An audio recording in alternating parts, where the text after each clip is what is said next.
escorted wide loads run through the intersection, and it's the base of a wind turbine.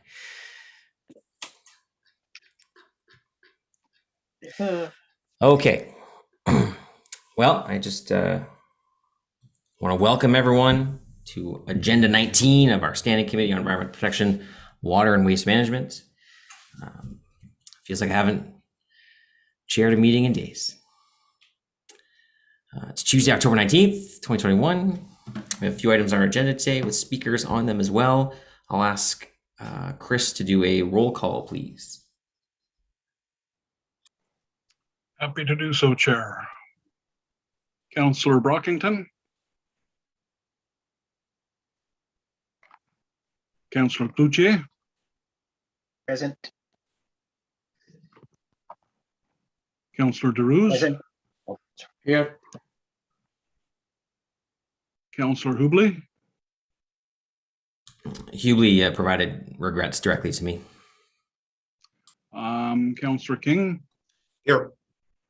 And Councillor McKinney. Present. And once more, is Councillor Brockington available? I am here just for you. Thank you, Councillor. Appreciate it. Vice Chair Menard. Present.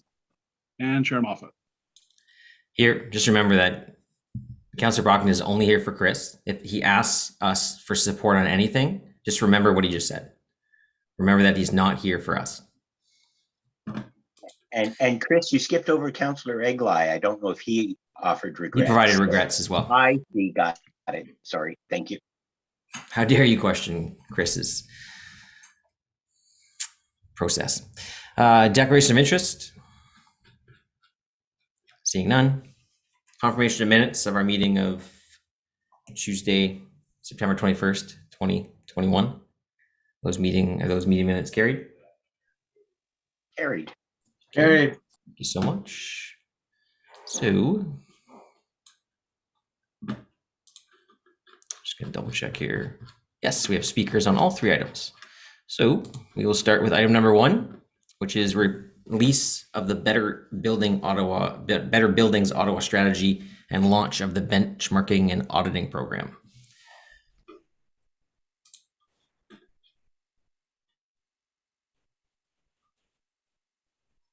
Just invite staff to come on. Okay, can you hear me okay? Oh, I can hear you well.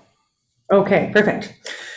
Thanks, everyone. My name is Janice Ashworth. I'm with the Climate Change and Resiliency Unit at the City of Ottawa. Just to give a summary here, I'll be speaking about the Better Buildings Ottawa strategy and its associated program, which we're calling the Benchmarking and Auditing Program. So you can go ahead to the next slide, Chris. So here you're seeing a graph of where the reductions within the Part 3 building space. So when we say Part 3, we mean as defined under the Ontario Building Code. So that's buildings that are higher than 3 stories, or higher than 4 stories, I should say. So it includes apartments, office buildings, and commercial buildings, as well as industrial and institutional buildings. When we look at Ottawa's portfolio of buildings in that Part 3 definition, we see that this green bar at the top, the wide wedge at the top, are predominantly office buildings. So Ottawa has a lot of office and commercial space, more so than apartments or condominiums. And that's really where we need to be focusing our efforts on reductions, because this wedge represents where the reductions will come from in order for us to meet our 2050 and interim targets for greenhouse gas reductions under the Energy Evolution Strategy. So this really shows Ottawa has opportunities within the office space to reduce emissions. So with that, we've devised a strategy and a program. So our recommendations to Council today are to approve the Better Buildings Ottawa strategy, to approve the launch of the benchmarking and auditing program. Oh, sorry, Chris, the next slide, please. Thank you. And to direct staff to report back on the authority and impacts of implementing regulations for existing private Part 3 buildings regarding benchmarking, auditing, and emissions or energy performance of those buildings, as well as to request supporting policies and programs from levels of government, senior levels of government, including the federal and provincial governments, as well as their agencies, including the Energy Board and the Independent Electricity System Operator. Next slide. From the energy evolution work and modeling, we've identified how many buildings need to be retrofitted by 2040 and 2050 and with interim targets of 2030. So what this is saying is that by 2040, effectively all the buildings within our portfolio, so 95 or 98% of private buildings in Ottawa need to be retrofitted to a deep level. So what we mean by deep in that case is 60% thermal reductions, so 50 to 60% heat and energy savings, as well as 30% electrical savings before any sort of fuel switching of our heating load. So that's very deep retrofits, and right now we're only seeing less than 1% retrofit rates per year, and we need to be achieving about 5% per year in order to achieve these targets. So that's a significant increase in the retrofit rate per year, and as well as the depth of those energy conservation measures. So that's where the city is able to focus its efforts. We've broken this down as well by heat pumps, equipment that needs to be installed, in particular heat pumps and electric hot water heaters.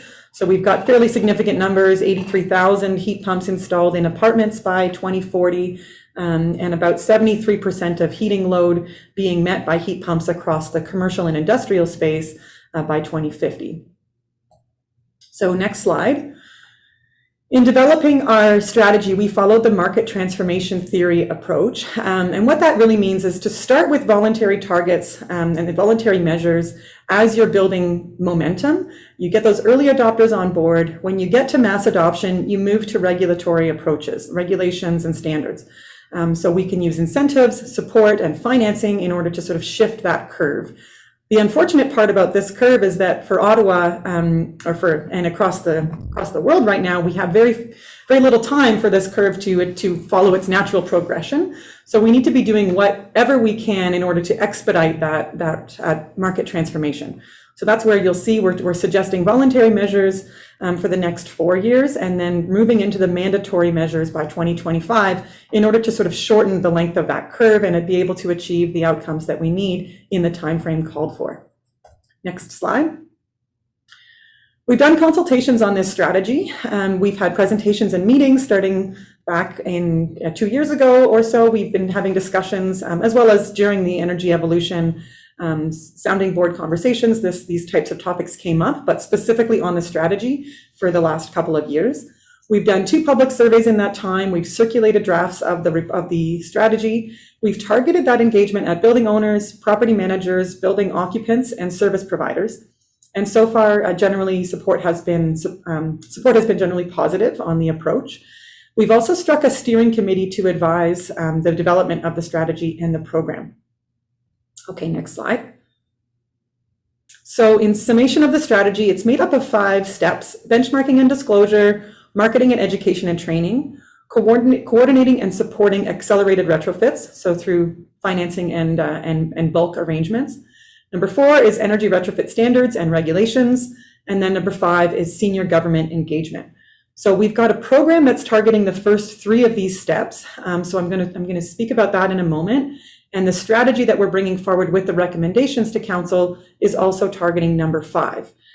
So we're going through the first 3 in order to prepare for coming back to this committee, hopefully in a year's time or so, with a proposal around number 4.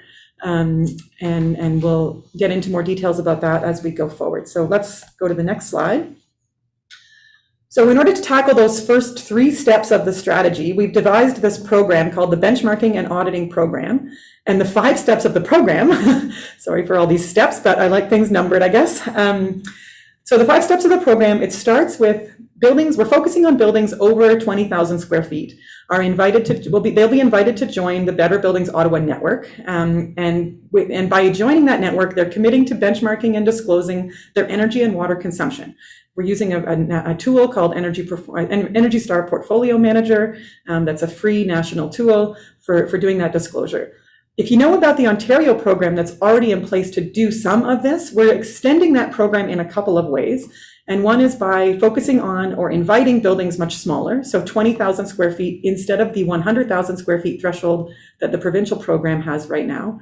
We're also proposing to disclose energy performance at the address level rather than in aggregate, because we think that builds a culture of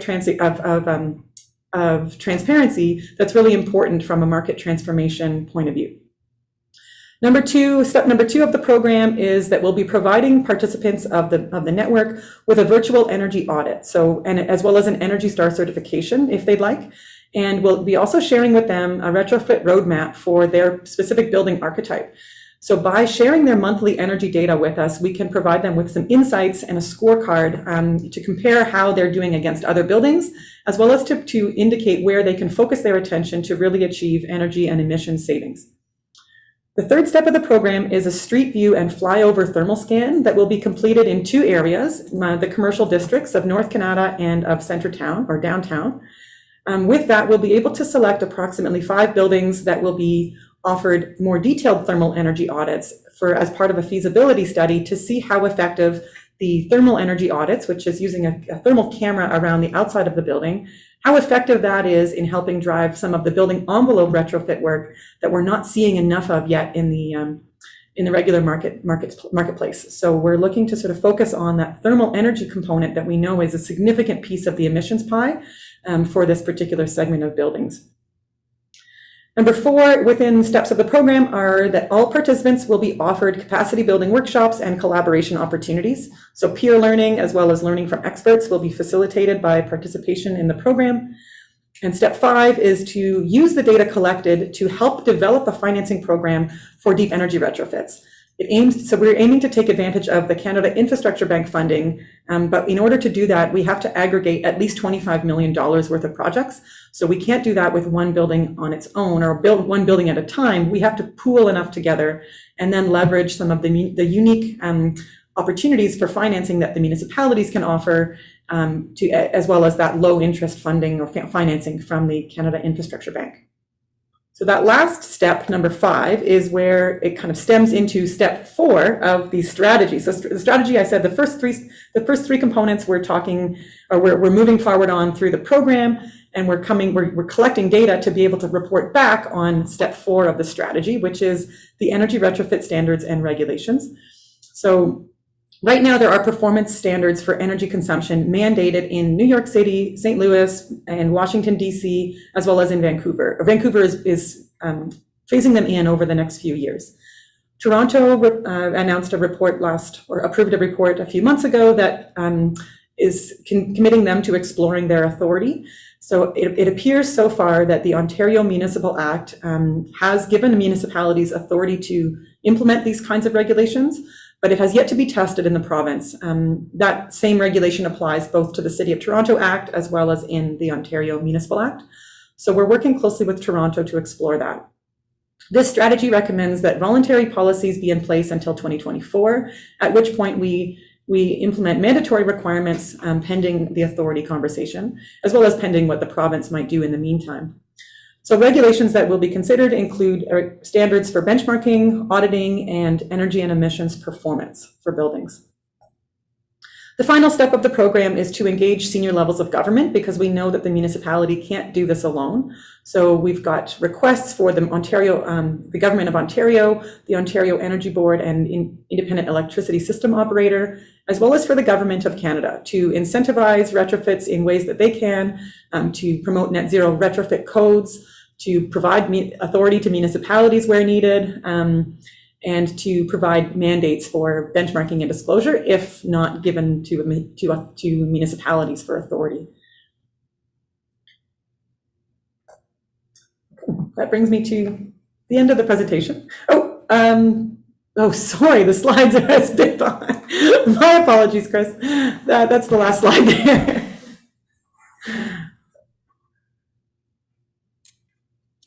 All right, thank you so much, Janice. We do have a couple speakers on the item, so we'll go to speakers first, and then we can go to questions to staff afterwards. The first speaker is Willow English with Safe Wings Ottawa.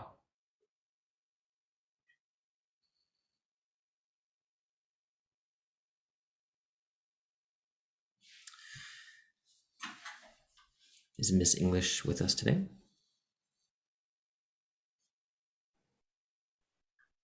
She is, Chair. I don't see that her microphone is on. Oh, maybe now.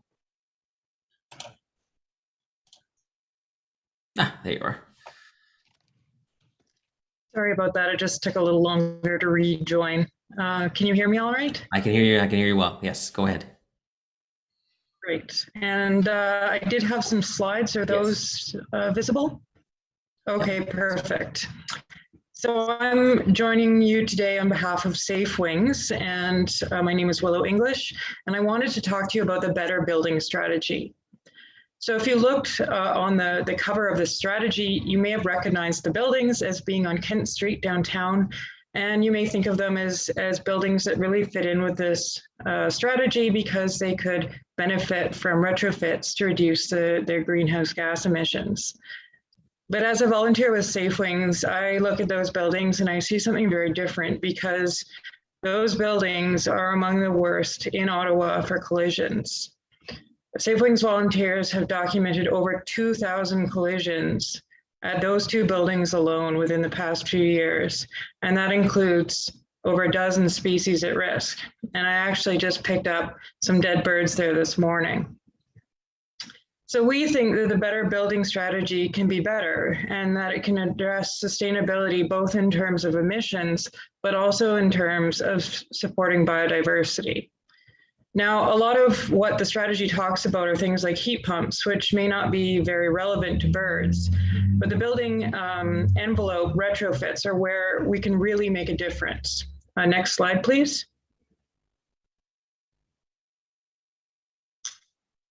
Great, and this is through something that we've already come up with. And I know many of you were very supportive of Ottawa's bird safe design guidelines, and we're already seeing some really great outcomes with that, such as Gladstone Village. It is committed to being bird friendly and following these bird safe design guidelines. And while you might think of the guidelines as mainly for new buildings, they can still be applied. The same principles can be applied to existing buildings. Now, the problem is making an existing building bird friendly is quite expensive. It's a lot cheaper to do it when you're doing new buildings. However, if we are already doing a new or a major retrofit of the building envelope, that's where we can throw in bird friendly design standards and add those at no extra cost or a minimal extra cost. So we get reduced emissions and also protect birds. Next slide, please.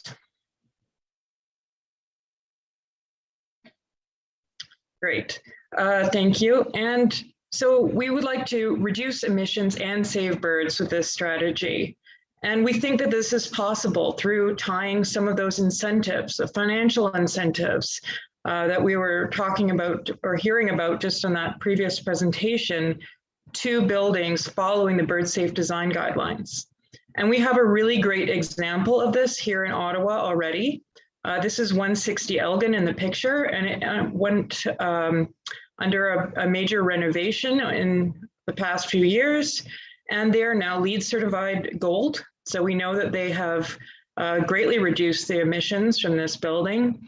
And while it's maybe not clear from this picture, this is also bird-friendly glass. So we've also seen a huge decline in the number of birds colliding with this building.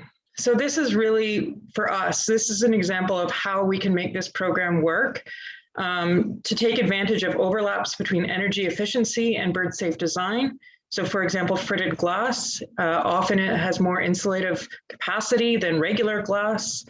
Reducing unnecessary glass can be both bird friendly and energy efficient. But this is really an important opportunity to deal with some of these buildings that are just problems with collisions, and doing so in a way that is both reducing energy, saving birds in a cost-effective manner. Thank you. Thank you very much. And Councillor McKenney has that question for you. Thank you, Chair.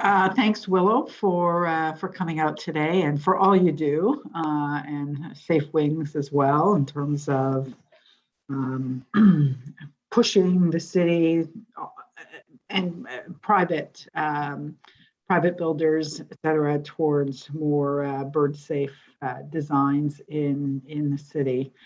I just wonder how often do you get reached out to Safe Wings by builders, the city, by federal government when they are retrofitting a building, changing a building, or someone is designing a building, like happened with Gladstone Village. How often does Safe Wings get reached out to at this point? Like, are people, do you get the sense that there is a seriousness in terms of bird-friendly design? It's definitely changing. You know, for a long time, it was really just us looking and getting in touch with developers or with government. And so most of that was us reaching out to them. But we are starting to see this more and more. And it is really important, we think, because there have been a number of instances where builders have gone ahead with what they think are bird-friendly designs and aren't. And the NAC is a great example of that, where the standards were not followed and something that was is not. And so we do encourage it, and we are starting to see it more and more. But, you know, of course, we still have a ways to go. We would like to see it more. Yeah, of course. Just want to let you know, and Chair, I do have a direction that I worked on, my office worked on with Janice around the bird-friendly designs and this better building strategy. Do you want me to read that out as direction now, and we can discuss it later, or you can accept it now? What's your preference? Okay. Go ahead okay. Thank you. So the direction to staff is that staff be directed to study how the city's bird safe design guidelines and related bird collision mitigation measures can be integrated with the better building strategy and financial support framework. There is significant overlap between energy efficiency retrofits, bird safe design changes, such as replacing existing windows, glass surfaces, and lighting upgrades. And there are financial, environmental, and wildlife conservation benefits and efficiencies achieved by integrating bird safe design measures into a building retrofit. I guess that should have been like reversed, but give the direction first and the rationale for it second. But, you know, we did hear that certainly there are both financial and environmental benefits to retrofitting. So just want to make sure that as we're moving along, that, you know, staff are looking at how these guidelines relate to bird collisions. All right, thanks. Just confirm, Janice, that you're good with that direction, accepting that direction. All right, so directed. Thank you. Thank you. Thanks.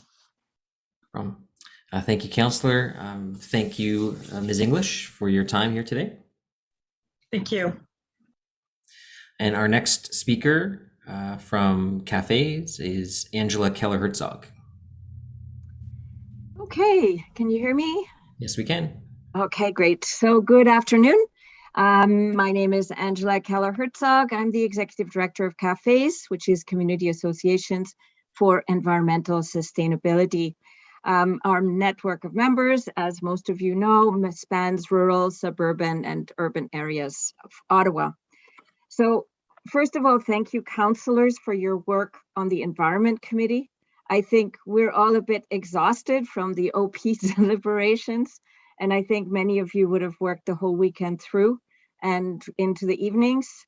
And I want to thank staff as well, who's been obviously part of this gargantuan effort. So much of the work that we do is connected, and obviously the OP and climate is connected. And as we're talking about how the city will grow, we're also thinking about how we can do that in a low carbon way. We all have roles, some of us multiple roles, and it all has to come together. So I've read the document at hand, the Better Building Strategy and the Benchmarking and Auditing Program, and I would like to say bravo. This document and the proposed motions are a brilliant example of leadership and calls for collaboration.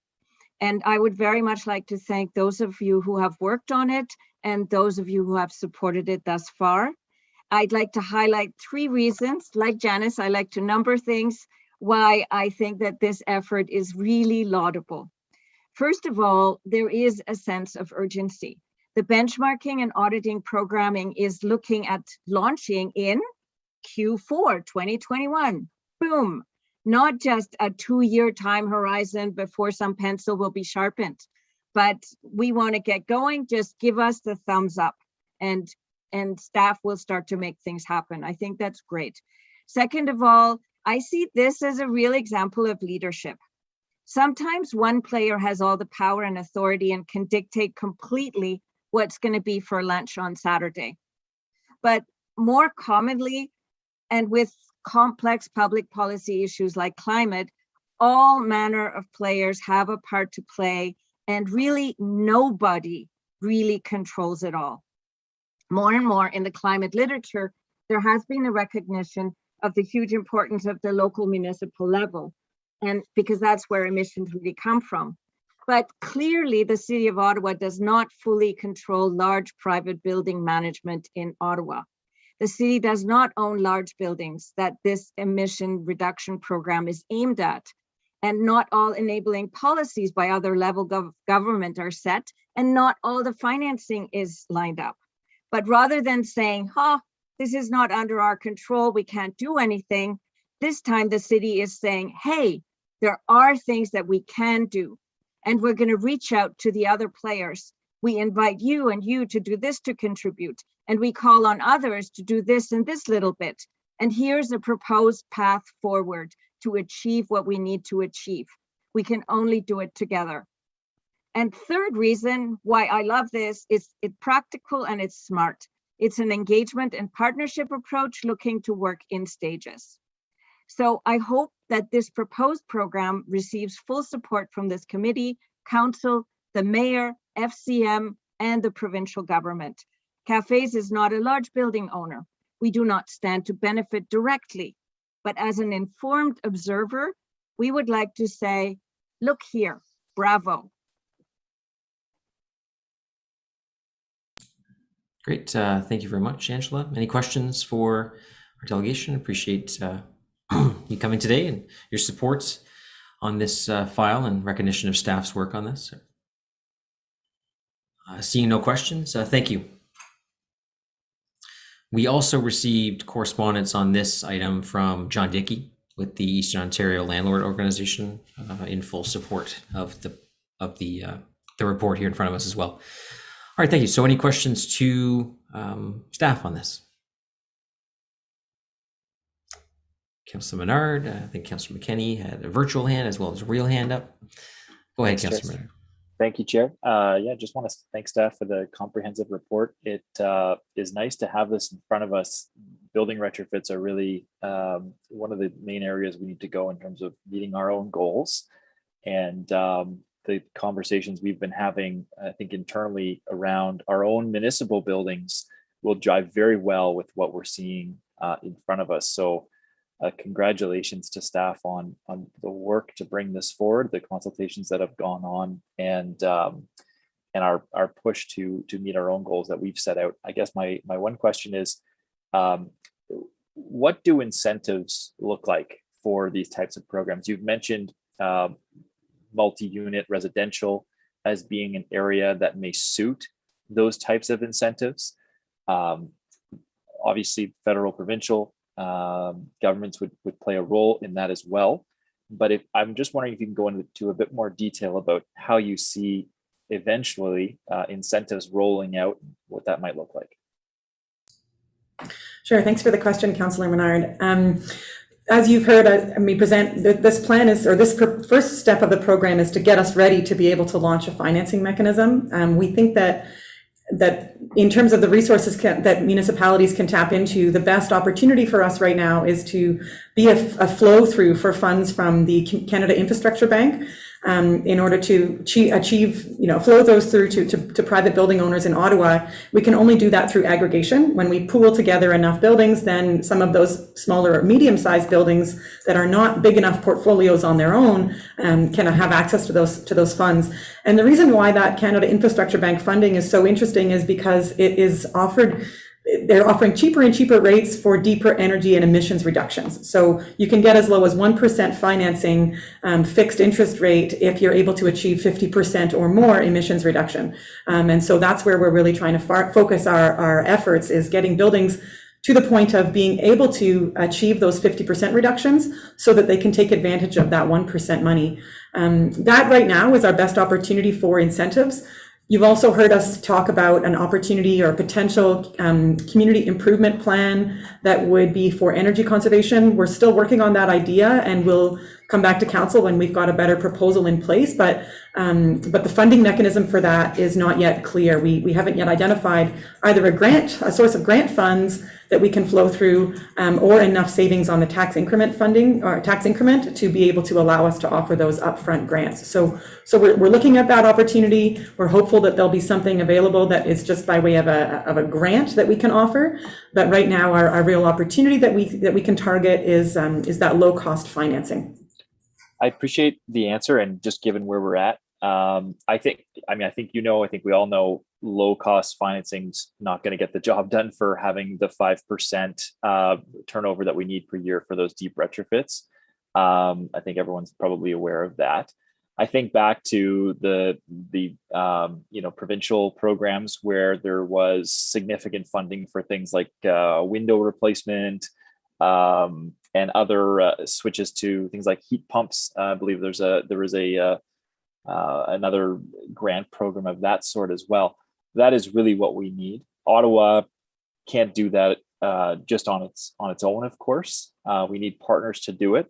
But I'm surprised I haven't seen. I saw the $5,000 rebate to individual folks at the federal level, but I'm surprised I haven't seen the federal government or provincial government do more to partner with municipalities in this regard, given our own goals. Because to me, given buildings are our largest source of emissions, this is the only thing that's going to get that job done is straight grants and incentives, partnering with cities and communities across the country to retrofit, deep retrofit residences and commercial buildings as well. So the more we can push, and you've got the right direction in here and steps to do that in your report, the more we can push other orders of government to partner with us to get those incentives, the more we can meet our goals, because without those, it just won't happen. So I very much appreciate the feedback and report. Thanks. Back to you, Chair.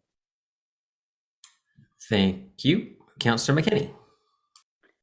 Thank you, Chair. Thanks, Janice, and all staff who worked on this. This is very good news, and certainly a positive way forward, where we can kind of measure the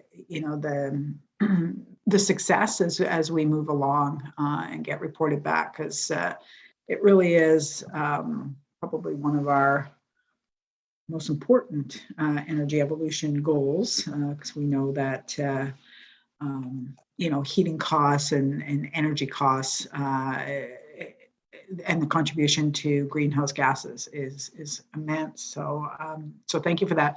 I just have a quick question. I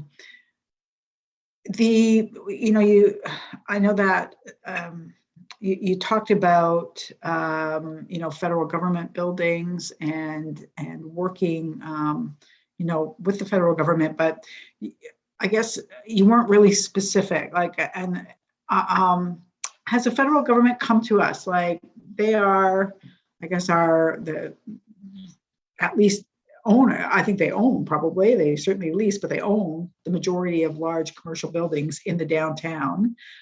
They are key to this success. So where are they? Like, has the federal government come to us and said, look, we're here in your city. You want to reduce GHGs? Apparently we do too. What can we do to help? What exactly is the federal government doing? guess is my question. Yeah, that's a great question, Councillor McKinney, and thanks for that. And you're right, the federal government is the single biggest landowner in the city, especially for this target building sector that we're looking at, the office building space in particular.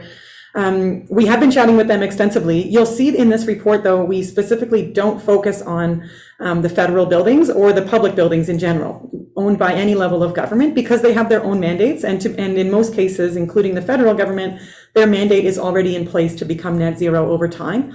They have the greening government strategy that Treasury Board has mandated and is rolling out.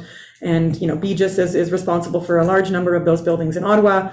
And we're learning a great deal from that work, because they've been leading a fair bit by example. Of course, they still have lots of work to do, but there's quite a bit of data coming out of their retrofit work that is useful for us for quantifying and the opportunities and identifying what the service providers will need to be aware of as well. So we're trying to align as much as possible with them so that we can have consistency within the marketplace, especially locally, where there's similar messaging and common messages being asked of not only building owners, but also contractors and service providers. In terms of the component of the program that is capacity building and education, where we've made arrangements already with the federal government, the folks under the Treasury Board, the Greening Government Services, to provide some of their experience and knowledge, as well as template policies, green leases, those kinds of things, to our network participants, so we can all learn from their experience. We're also working with them on doing some modeling for or learning from their experience, at least when it comes to sort of shadow carbon price and how they're implementing a carbon lens across some of their decision making and asset management. You'll hear more about that from my colleague Jen in a few minutes. But that's been helpful for us to have those dialogues. And we're also, leaning on them in terms of some of the work that they've done with regards to low carbon building materials and steel and concrete mandates. So they haven't yet announced those, but we've been having conversations to date with them about things that we can learn from them as they do those studies. And then finally, I suppose, as you're quite aware, there's quite a lot of discussion back and forth between the city and the federal government with regards to district energy and how their network of district energy can be made lower carbon, as well as how it can help feed other buildings. So that is a little bit adjacent to this particular program and strategy, but it's very much because it's being dealt with under another community heating strategy by my colleague, but it is very much influential on the outcomes of this strategy. Well, thank you, and I appreciate that, and certainly aligning what we do with what the federal government is doing through their green building strategy is important. But I think it's also important, I'll just say this, it's just important that we also understand their results and get a report back on their results, because they are the largest landlord. They own most of the commercial buildings in the city and in the downtown. So just to make sure that we have that that benchmarking. I know they're doing it, but to ensure that we know what's happening with the federal government that has a huge responsibility in this area. So thank you, appreciate it. Thank you, Councillor King. Thank you, Chair, and thank you, Janice, for the in-depth report. Like my other colleagues, I'm really excited about the release of this strategy for buildings, since we are engaging with the private sector, and we know the amount of greenhouse gas emissions that really emerge from the built environment. So I'm also really pleased that we are undertaking an energy audit process that will aggregate the data, so we'll be able to ultimately benchmark. I think that's important as well. Just wanted to ask questions around maybe innovation and technology, and even engagement of our local technology industries and other industries that would be involved in intelligent buildings. In a previous life, I was an advocate for intelligent building technologies, and I was really excited by the fact that we are doing benchmarking. In that previous life, we did benchmarking around intelligent building technologies as well, that dealt with energy efficiency, but also looked at a different myriad of technologies, such as controlled energy recovery ventilation, dynamic blinds and windows, dedicated outside air supplies. You know, we've been talking about new heat pumps, so ground source heat pumps, and low lighting, power density, occupancy sensors. So I'm just wondering if you could speak to some of the technologies that would actually be engaged potentially if this program goes ahead. Great question. Thanks so much, Councillor King. In terms of technologies, the one that we're deploying that's a relatively innovative and new approach is the thermal scanning, thermal imaging, using drone footage that will help us provide not only 3D imagery, but also looking at where within the building envelope there can be updates and upgrades made. And that's the piece of the retrofit puzzle that's not really done much yet, and is, as our modeling has shown, really needs to be part of the bigger solution. Mechanicals and lighting and ventilation, all the stuff that you've just mentioned in terms of smart buildings, all of that is part of the solution as well, and is typically incorporated into a typical ASHRAE Level 2 audit that has been funded or incentivized through the utilities for a number of years.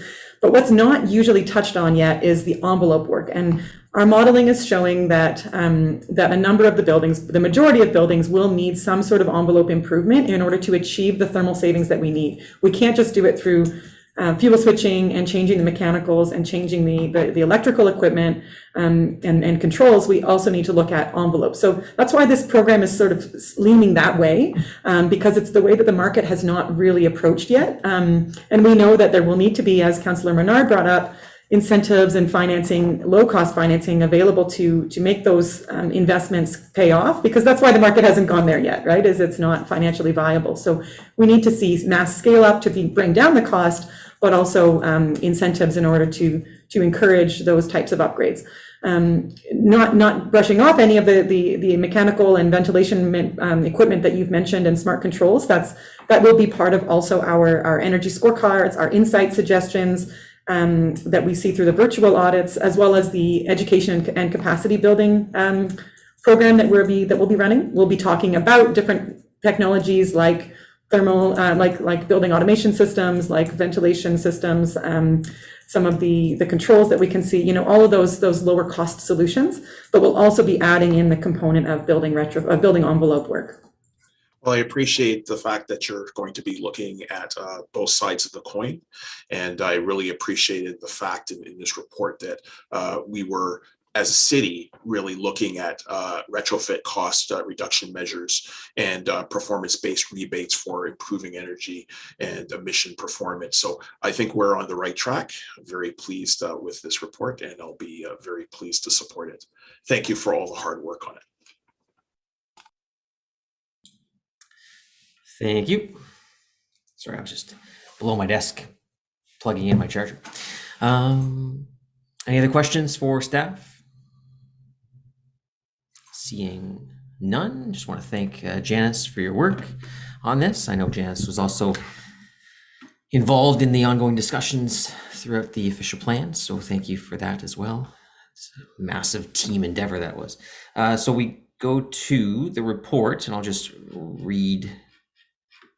It's long, but I'll read it. That the Standing Committee on Environment Protection, Water and Waste Management recommend that Council 1 approve the Better Buildings Ottawa strategy attached as document 1 and summarized in this report. 2, approve and direct staff to launch the benchmarking and auditing program attached as document 2 and summarized in this report. 3, direct the council sponsors group to work with the mayor to request the government of Ontario to A, amend the province's reporting of energy consumption and water use regulation to mandate industrial, commercial, institutional, and multi-unit residential buildings of 1,850 square meters or larger, and other building types to report their energy consumption and water use, and to expand the scope of the regulation to include energy, water, and greenhouse gas emissions to closure at the address level.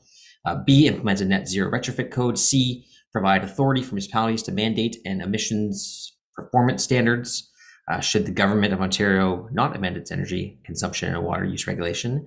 D, create grant and or rebate programs to improve the business case for deep retrofits with longer paybacks for all building types.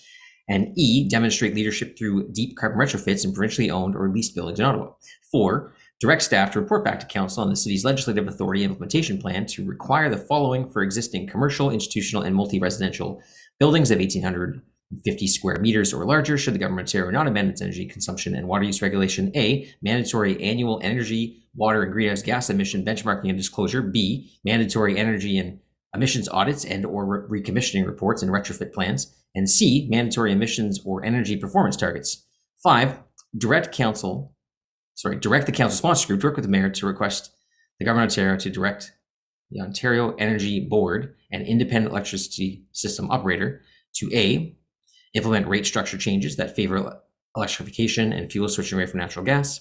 B, fund electrical service upgrades that are required for greenhouse gas reduction purposes through the rate base. C, develop utility mechanisms to help support and invest deep emissions retrofits. And D, continue retrofit cost reduction measures such as performance-based rebates for improved energy and emissions performance. 6 is the last one. 6, direct the council sponsors group to work with the mayor to request the government of Canada to A, release a model retrofit code that aligns with the targets set in the Paris Agreement. B, set standards for low embodied carbon materials, including concrete and steel and low global warming potential refrigerants. C, continue its commitment to carbon pricing via the Greenhouse Gas Pollution Pricing Act. D, create and expand grant programs and tax incentives to improve the business case for deep retrofits with long payback periods. E, work with municipalities to ensure rebates and financing for deep emissions retrofits, include providing a loan backstop for municipal retrofit financing programs for private buildings. F, continue the enhancement of deep retrofit financing in collaboration with municipalities through the Canadian Infrastructure Bank. And G, support the manufacturing and supply chains to increase availability of low embodied carbon materials for the building industry. On the motion, could you imagine if I was on mute that whole time? On that motion, on the report, is that carried? Carried. Carried. Thank you.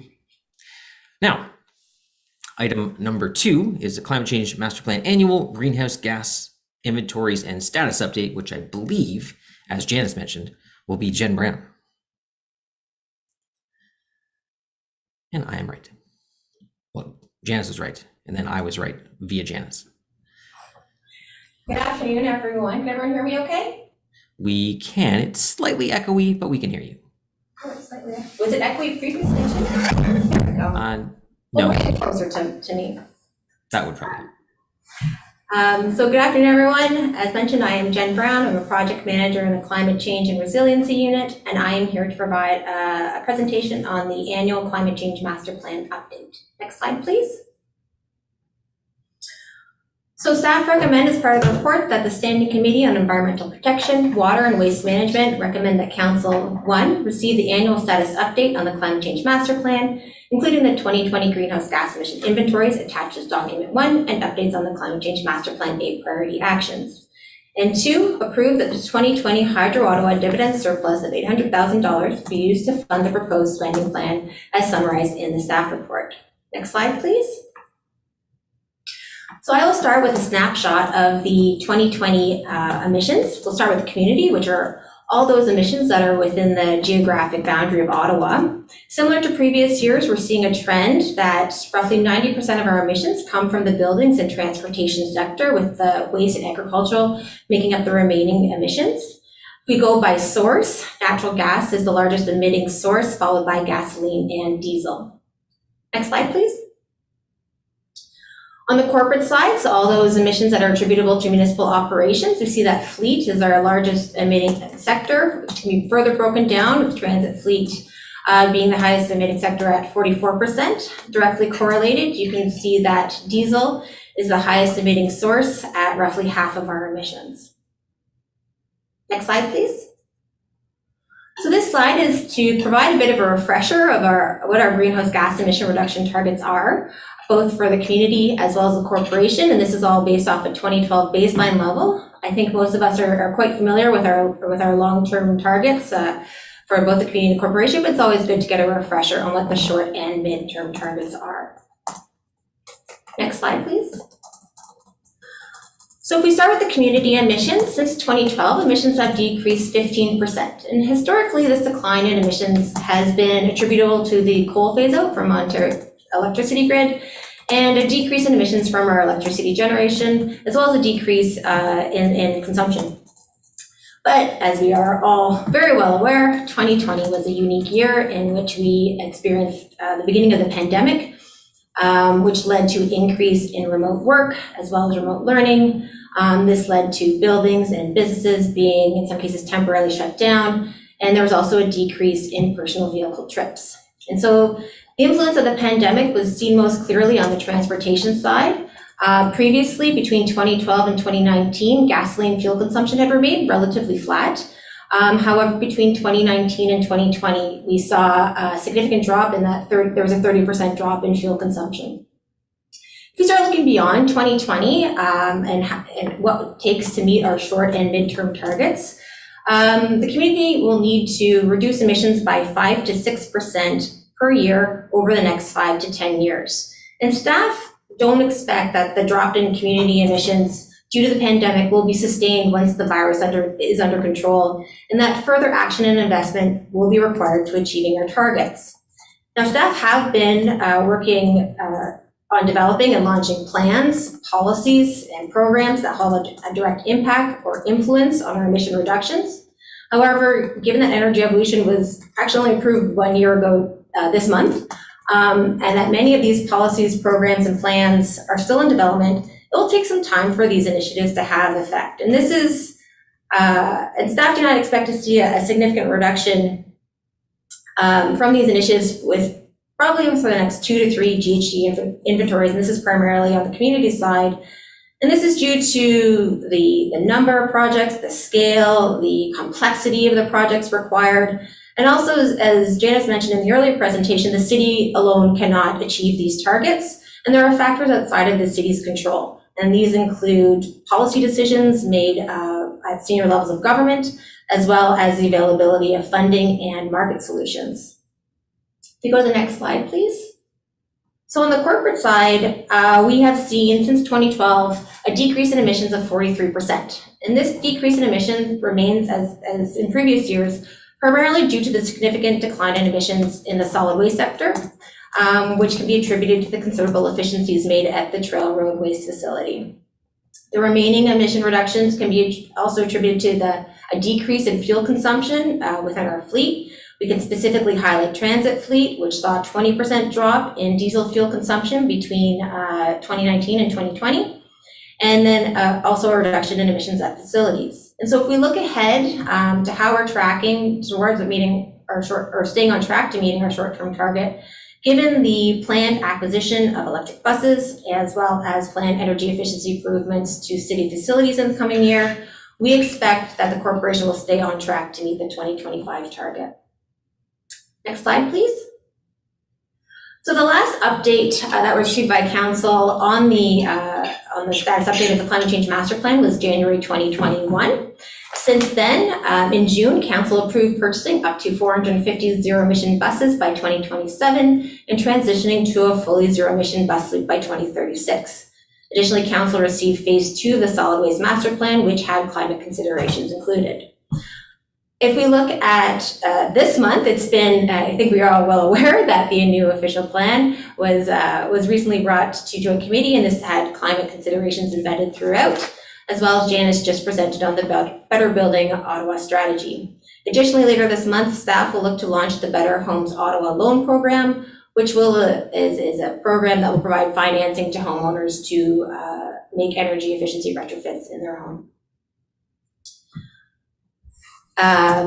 Continuing on the key achievements, their staff have secured significant funding in external loans and grants to support climate change mitigation efforts, including the aforementioned zero-emission buses and the Better Homes Ottawa Loan Program.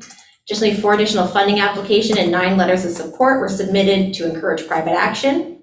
City will also be looking to install 12 level 2 charging stations in the right-of-way and 150 kilowatt charging station at the Bob McCoy Recreational Complex, as well as a climate vulnerability and risk assessment is well underway with a considerable internal and external consultation already having taken place. Next slide. If you look at what's coming ahead, there are a number of reports that are scheduled to come before the end of next year. This includes the High Performance Development Standard and the Green Building Policy Update, the Climate Vulnerability and Risk Assessment, the update to the Municipal Green Fleet Plan, the Personal Electric Vehicle Strategy and Electric Vehicle Policy Update, the Carbon Accounting Framework, the Draft Solid Waste Master Plan, Part 1 of the Transportation Master Plan update, as well as 4 asset management plans. So staff will continue to implement the and work towards implementing the climate change master plan priorities. We'll continue to participate in the development of the city's master plans, long-range financial plans and asset management plans. Continue to work with senior levels of government to accelerate ambition and action to reduce our GHG emissions and build resiliency to climate change, as well as develop key performance indicators, including those that were previously approved as part of the OP. Next slide. So finally, we will end on the Hydro Auto Dividend Surplus Spending Plan. Previously mentioned, there's $800,000, which will be used to advance 6 of the 20 energy evolution projects. Where possible, this will be used to leverage federal and provincial funding. And examples of projects that have been cited for funding include municipal building energy conservation, efficiency, and fuel switching projects, public and municipal electric vehicle charging infrastructure, the district energy at Gladstone development, solar panels at municipal buildings, and further education and outreach staff for climate change.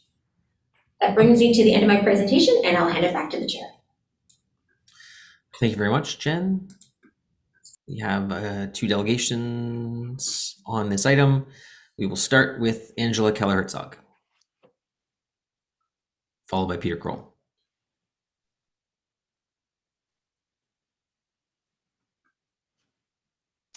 Hi there. Hi again. So it's very useful to have this annual occasion for a climate progress report to take stock of where Ottawa is on climate action. The climate situation is dire. I think globally, we're not doing great, or to be more honest, it's a terrible situation.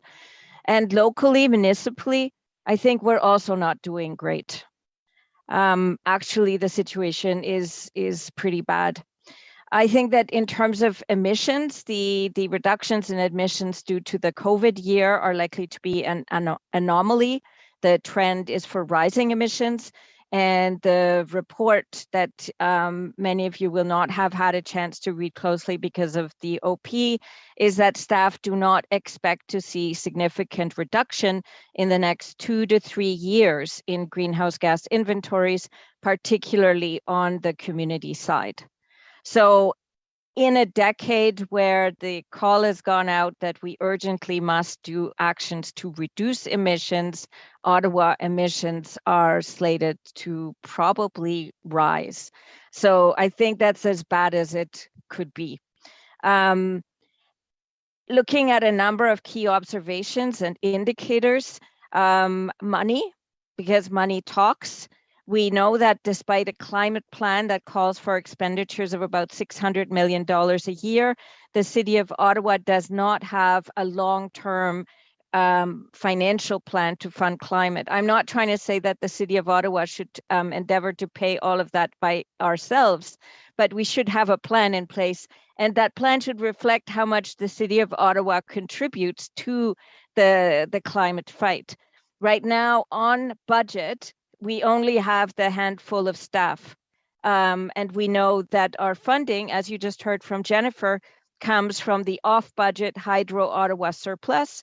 And you have just heard that our funding is down less than half of last year. So we're in a climate emergency, and the City of Ottawa has just cut by over 50% our climate funding. So I think that's terrible. In terms of governance, there was a provision that all council and committee motions should have a climate implication section that was watered down to be voluntary. And I think that if we took stock of how many council and committee decisions actually had a climate implications drawn out, I think that the reports at this present meeting are the first time I'm noticing that section to be filled in. I might be wrong. I'd love to be very wrong, but I think that's been a fail so far, and that needs to be made mandatory in the sense that whenever there are any climate implications, it should be mandatory for people to fill that section, not voluntary for just big issues. In terms of buildings, we've now had the second of 2 building programs, but in terms of broad-based tools, the high performance development standard, which was supposed to come out with the OP effort in terms of how the city grows and retrofits. I think that we heard almost nothing about that in the 3 days of deliberation. I think the application of that tool, because of all the exemptions, will be minimal. I think that the motion introduced by Councillor Fleury is maybe something that the climate team could look at in terms of trying to use incentives rather than regulation, so that we can have sort of more green fast tracking, because I think GOBA has pushed back on the high performance development standard so hard that we will not be seeing it. In terms of transportation, yay for public transit and the electric buses. Let's I guess try to make that happen, not in 5 years, but sooner. 1 minute. Okay, in terms of waste, staff just told us that major gains came from the trail road gas mitigation. You're about to hear a proposal that we're going to be channeling and diverting our waste to landfills that are private, which I believe do not have the same gas capture facilities. So again, bad news. Adaptation, those reports are years late. So other cities are well ahead of Ottawa. We're a laggard. I've said in my previous delegation that we're all in it together. I promise you that cafes will be the partner of the city. We will monitor what's going on. We will encourage you to do better, and we will also try to partner and support anything that the city is doing. Last comment, I'm pleased to say, and I'll end on a very positive note, that we have excellent communications. And I thank you, councillors, for always being open to communicate as with staff. Very much appreciated. Thank you. Thank you. Just while you were speaking, I went into the Transportation Committee agenda for October 6th and grabbed the first report I could find, which was on the McKenna-Casey Drive realignment environmental assessment, and the climate implications is in that report. Great. That's Awesome. one report. I know that's the only one I checked. But, okay, so one out of one for one out of one. Like I could check more. Moffat. No, as I said, I would love to be really wrong on that one, because I think obviously, I think climate is hugely important. Yeah, and that was the intent of what we did, and we know that it was, if we have a report on, like, I don't know if it's in the school bus camera pilot, but I'm not sure you necessarily need to put it on every report, and that was the intent with that changing. It wasn't necessarily watering it down. It's just saying we want to make sure that's put in where it belongs and where it's the most important. And obviously on a realignment project for a road, that's obviously an important factor, and it's there.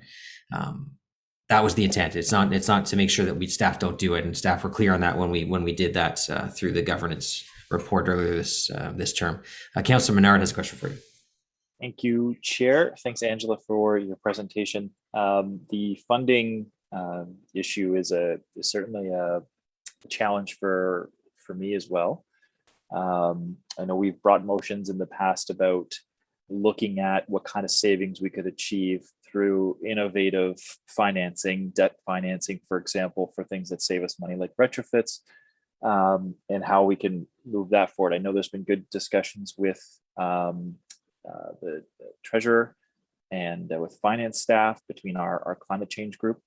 And I think the progress we've made this term, in lieu of having that sort of steady financial source outside of the Hydro Ottawa dividends, has been helpful in terms of things like the purchase of those buses and the strategy to do so, and the big push that we've got in terms of the plans and strategies around our climate change and mitigation and adaptation. So I'm hoping with the vulnerability assessment, our resiliency work, the new official plan directions, we keep moving in that direction. But you are absolutely right about the financing piece. So what do you think is the solution to that? what do you see it as a reallocation of funds within the budget? Do you see it as an increase to tax base? What is it that you'd recommend us, what direction to move down in terms of finding that steady source of funding that's there year after year, that is predictable, that can be banked against and utilized on the regular basis? Thank you very much for the question, Councillor Menard. I don't think there's one silver bullet. I think clearly having a critical mass and growing number of competent, dedicated staff is part of increasing the city's capacity, right? So that needs to be on the books. And I should say, compared to where we were 5, 6, 7 years ago, we are in a much better place now. So we should increase that trajectory in terms of the capacity of staff. That's very important. And with all of these things, both in terms of like human resources, financial resources, the question is always how you cut it, how you count it, right? Because do we count the buses as part of the climate action, or do we count the buses as transportation expenditures? So that point is also well taken, even though you didn't make it, but I want to admit that. I inferred it. Okay. So where I think that the huge gap is actually in financial management, financial planning, and like the higher levels of making things happen, right? And like when you're talking about commingling different streams, especially in the capital budget, right, where you're saying, okay, we're going to borrow $1.5 billion and we're going to do green bond financing, and then we're going to commingle those funds with loans from the infrastructure bank, which is going to be guaranteed by something else, and do like that kind of work is, I think, outside the competency and capacity of the current climate team. So what you would need is dedicated human resources, again, I think in the finance department, that are seriously given the challenge of saying, okay, we're serious about achieving the climate targets of the City of Ottawa, and here's the financial plan. And sure, some of it's going to be estimates and some of it's going to be contingent on what federal political party we have in power 10 years down the road.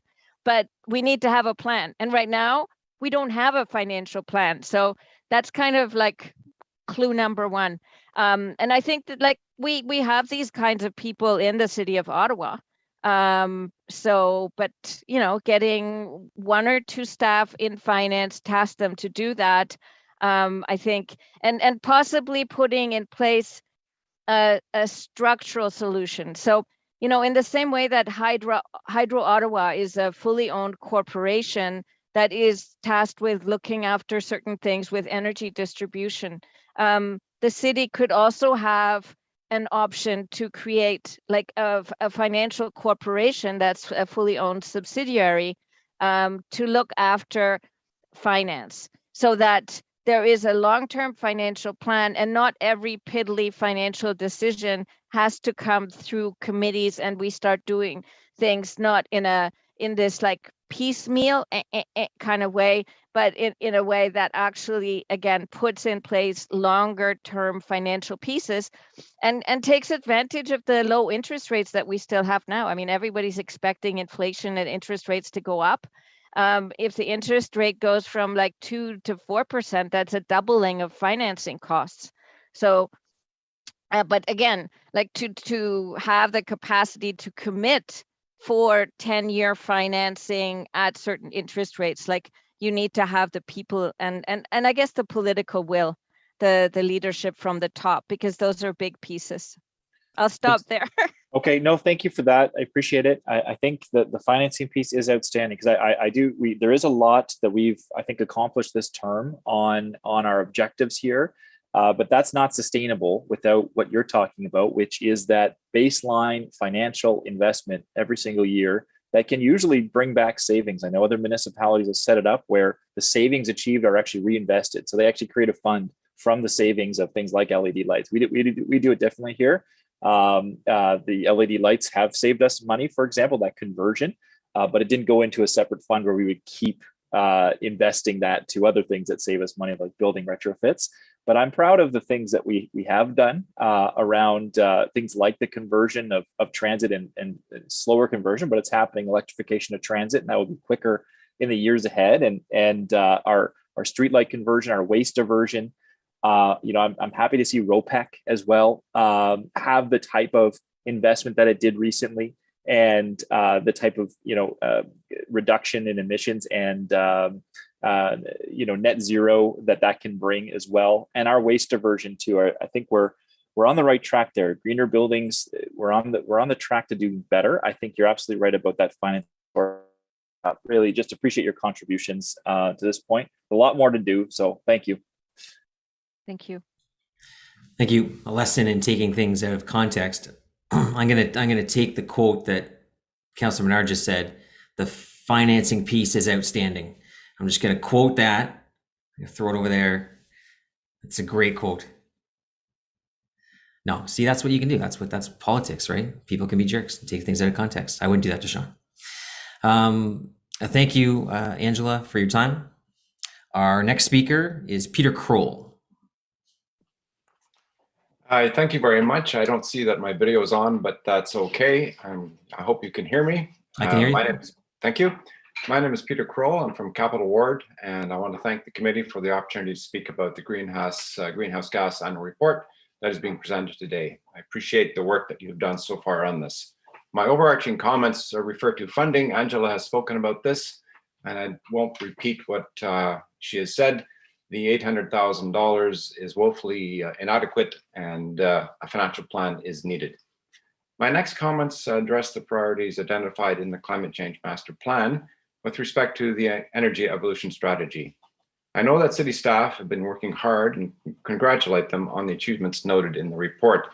Progress has been made on most of the 20 priority projects, but reduction in greenhouse gas emissions won't occur until the greenhouse gas feasibility plans are done and funding secured. With respect to climate vulnerability assessment and the climate resiliency strategy, work on this has been delayed for 2 years. This is too late to properly inform the official plan or the asset management master plan. With respect to the climate lens to the new official plan, the official plan mentions climate change throughout its text. What is not clear is what climate lens is being used to do this. The climate lens must be available to the public for comment. The official plan doesn't provide adequate land use or development direction to achieve the 2050 carbon neutrality targets. The climate lens also is needed for asset management and capital projects. As well, the vulnerability assessment is needed to support the climate lens. And lastly, the climate lens must have tiered linkages to the official plan, the CCMP, and environmental evolution. Now, with respect to setting corporate carbon budgets, this is yet another essential tool for climate change that has been delayed until 2022. My comments now are about public outreach. The report indicates that there's an annual climate change communications and engagement plan. There's a regular newsletter, and the city takes advantage of presentation opportunities with other organizations. The fact that this is an annual plan points to the lack of an overall strategy. I note that the city will be developing an overarching advocacy strategy for energy evolution projects. I hope that this bodes well for this work. Without stable and adequate funding for public outreach and education, how can the city expect to reach its greenhouse gas community reduction goals? This is especially true since this is necessary for the city to achieve its short-term and midterm targets to reduce community emissions by 43% by 2025 and 63% by 2030. With respect to governance, the GHG report states that a new climate implications section has been added to the standard report. I note that there's a tiger team of senior managers and meetings with various stakeholders, but what ties these efforts together into a cohesive framework? Where is the diverse, influential, and impactful governance structure that was to be done by 2020 according to the Climate Change Master Plan? Currently, no information on how the city will address cross-cutting climate change issues. There is no information on climate change accountability for council or staff. My comments now are on specifically to the greenhouse gas report. In order to meet Ottawa's short-term and midterm targets to reduce emissions by 30% by 2025 and 63% by 2030, respectively, the community will need to reduce emissions by 5 to 6% per year over the next 5-10 years. The delays and lack of funding that we've pointed out raise the elephant in the room. How is this supposed to happen? I note that a commitment to GHG reporting on the impacts of intensification has been added to the official plan, and this is a positive move. The report is not written in a style that well reflects a true climate emergency. The report is weak on forecasting GHG emissions pegged to population growth of the city. I note that the province and Ontario differ in population forecasts by 100,000 residents. The GHG report mentioned the high performance development standard, but this is only applicable to high-rise development. Green standards are needed for all other residential development. There are threats to reaching targets not identified. For example, the shutdown of the LRT due to design issues is a greenhouse gas issue, and the city plans to buy up to 40 electric buses. This is good, but there are countless scenarios that could prevent this from happening. Some language in the report is not suitable. Example, staff expect corporate results to stay on target. How can this be stated without justification? For any future audit, desires, expectations, and intentions are not relevant. Only agreed to actions, commitments, and results will be audited.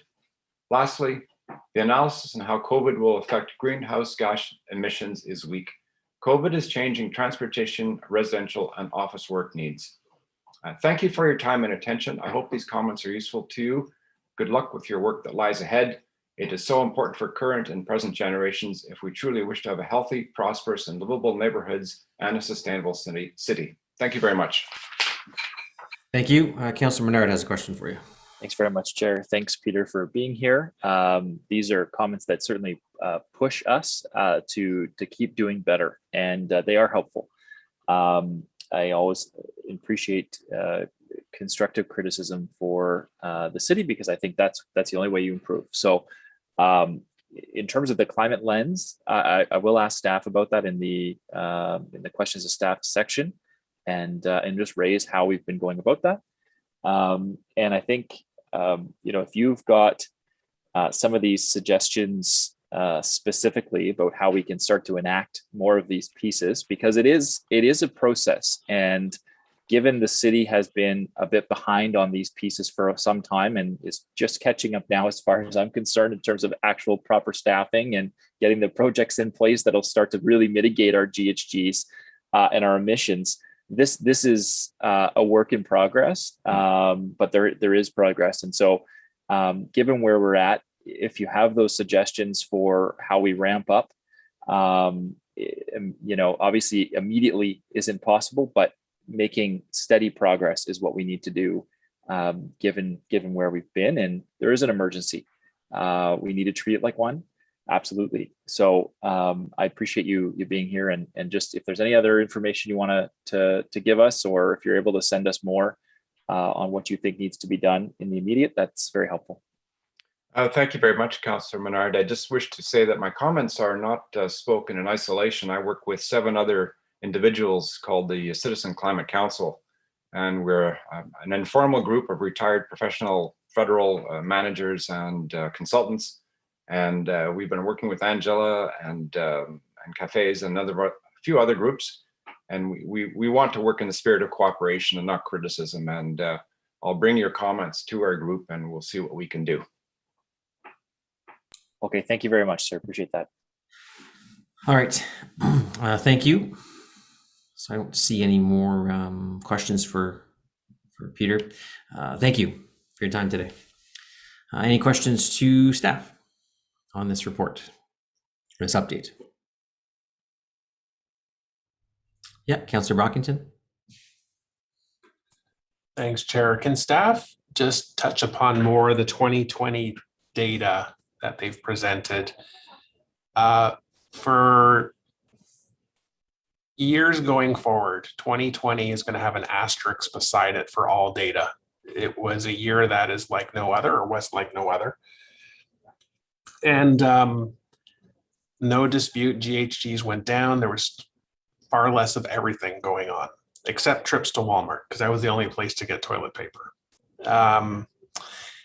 I'd like to know from staff if they are able to estimate, if you exclude the reductions directly related to COVID, if there are estimates available to what our reductions were like in 2020. There's going to be a rebound once we come out, slowly coming out of COVID, and the goal is to temper increases to GHGs. We want to extend this reduction as long as possible and as deep as possible so that we can get our GHGs down. We've got some very ambitious targets. So I just want staff to comment on 2020 first.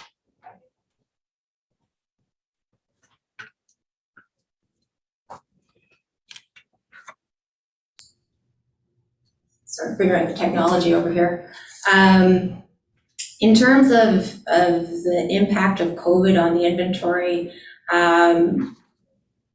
between using the 2012 baseline, between 2019 and 2020, we would have seen a 9% drop in emissions. If you look at previous years, between 2012 and 2019, it was less than that.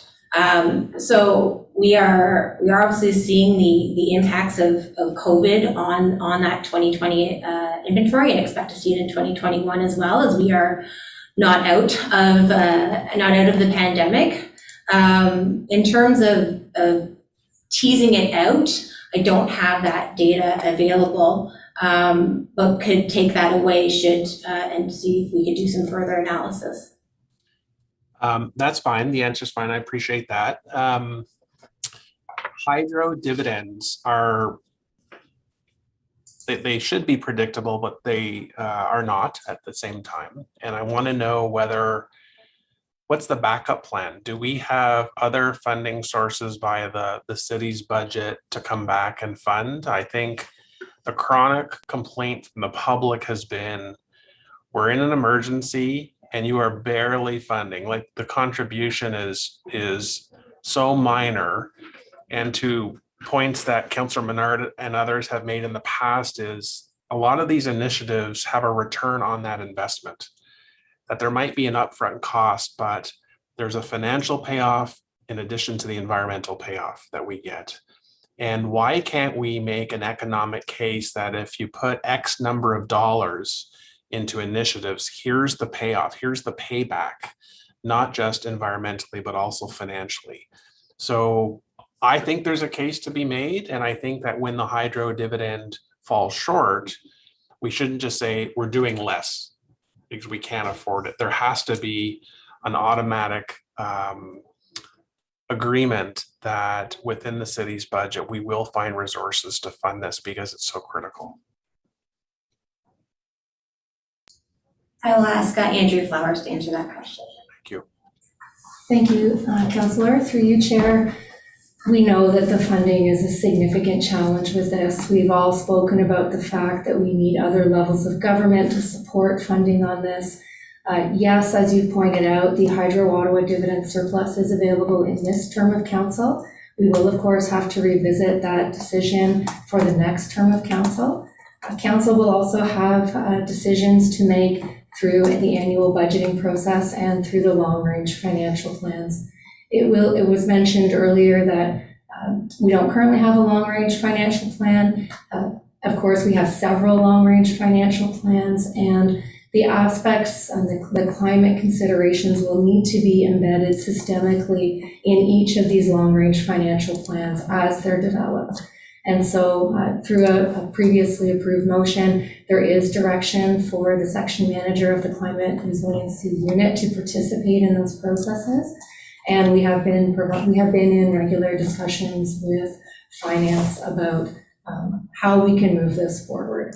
You also mentioned that there's the business case, and we certainly think that as we look at the escalating carbon prices through the federal government up to 2030, that some of these decisions will become more apparent. And that's some of the work that we've committed to doing throughout the rest of this year and into next year as part of the carbon accounting framework. Thank you. Yeah, within 6 weeks, Council will have approved the 2022 budget, which includes our investments in environmental initiatives. And I think one thing that council does not get enough of are options that you can go with this recommendation, but if you were to increase investment 10%, here's what we'll be able to do, and here's what the payoff is. Here's what the accelerated payoff is by doing so.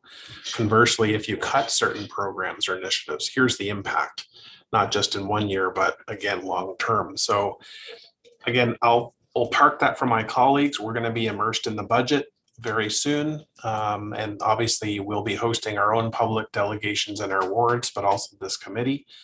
And I'm sure this will come up, but surely to goodness, a $4.5 billion organization, we can find more funding to allocate in this area. So thanks, Chair, for the opportunity to chat.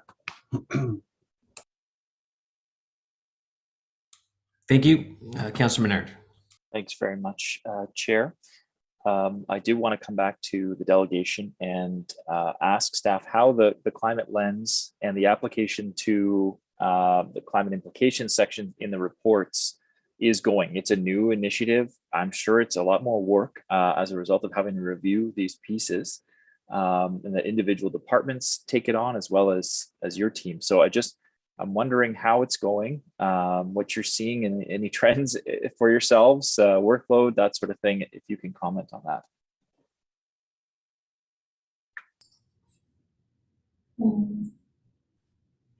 Hi. So in terms of the new climate implications section in our staff reports, that was introduced, I believe it went live around late June of this year. So it's been pretty recent that it's been included in staff reports. They are to come to the Climate Change and Resiliency Unit if they meet the requirements. First being if it's a significant plan or policy, so like something like the official plan or master plans, long-term financial plans. If there's a significant production or reduction of greenhouse gas emissions, as well as if there's significant vulnerabilities or risks, as well as resiliency measures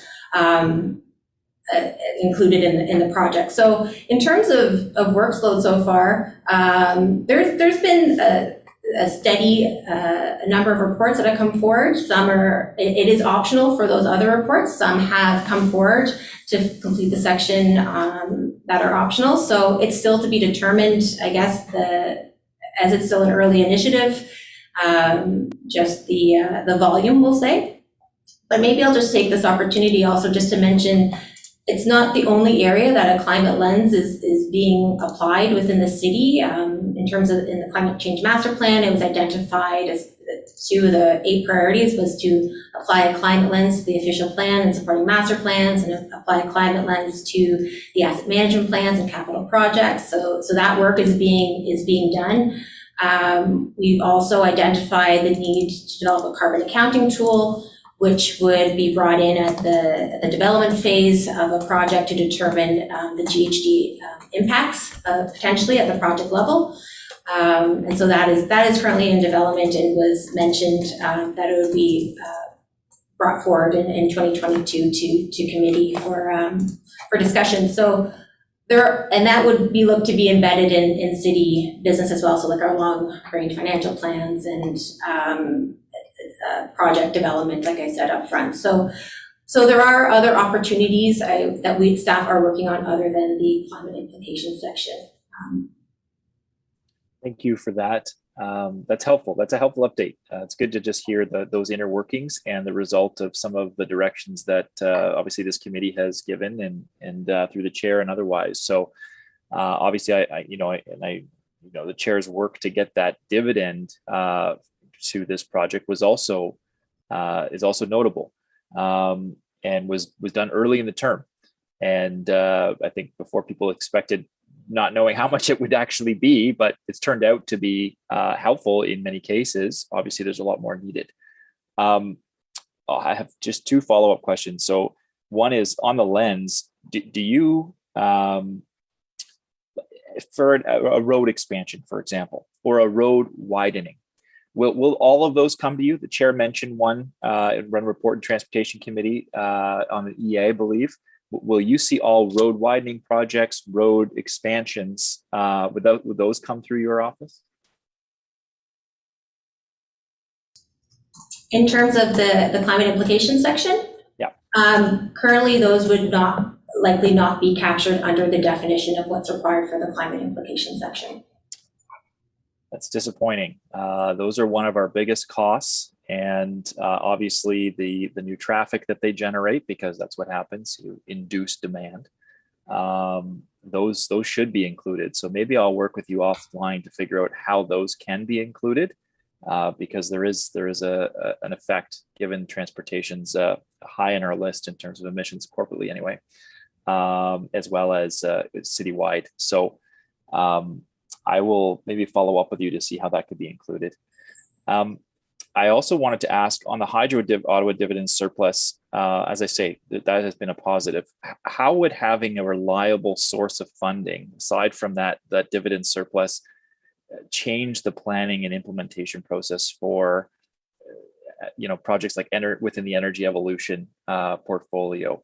Would a reliable source of funding help you in terms of implementation, doing your jobs to a greater degree? I'm just wondering what's missing here and how much it could help.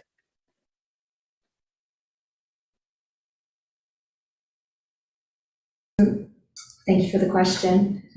Certainly with more funds, we can leverage more provincial and federal funds. We can build capacity both internally through staff and through partnerships with our external partners. Certainly with more funding, we can make more concrete projects happen. And what you see before you as part of the Hydro Ottawa dividend surplus is a prioritized list. And so at any point in time, we have a prioritized list around where additional funding could be used. There would be decisions associated with how to move through those lower tier priorities. And those would involve discussions with our colleagues across the corporation.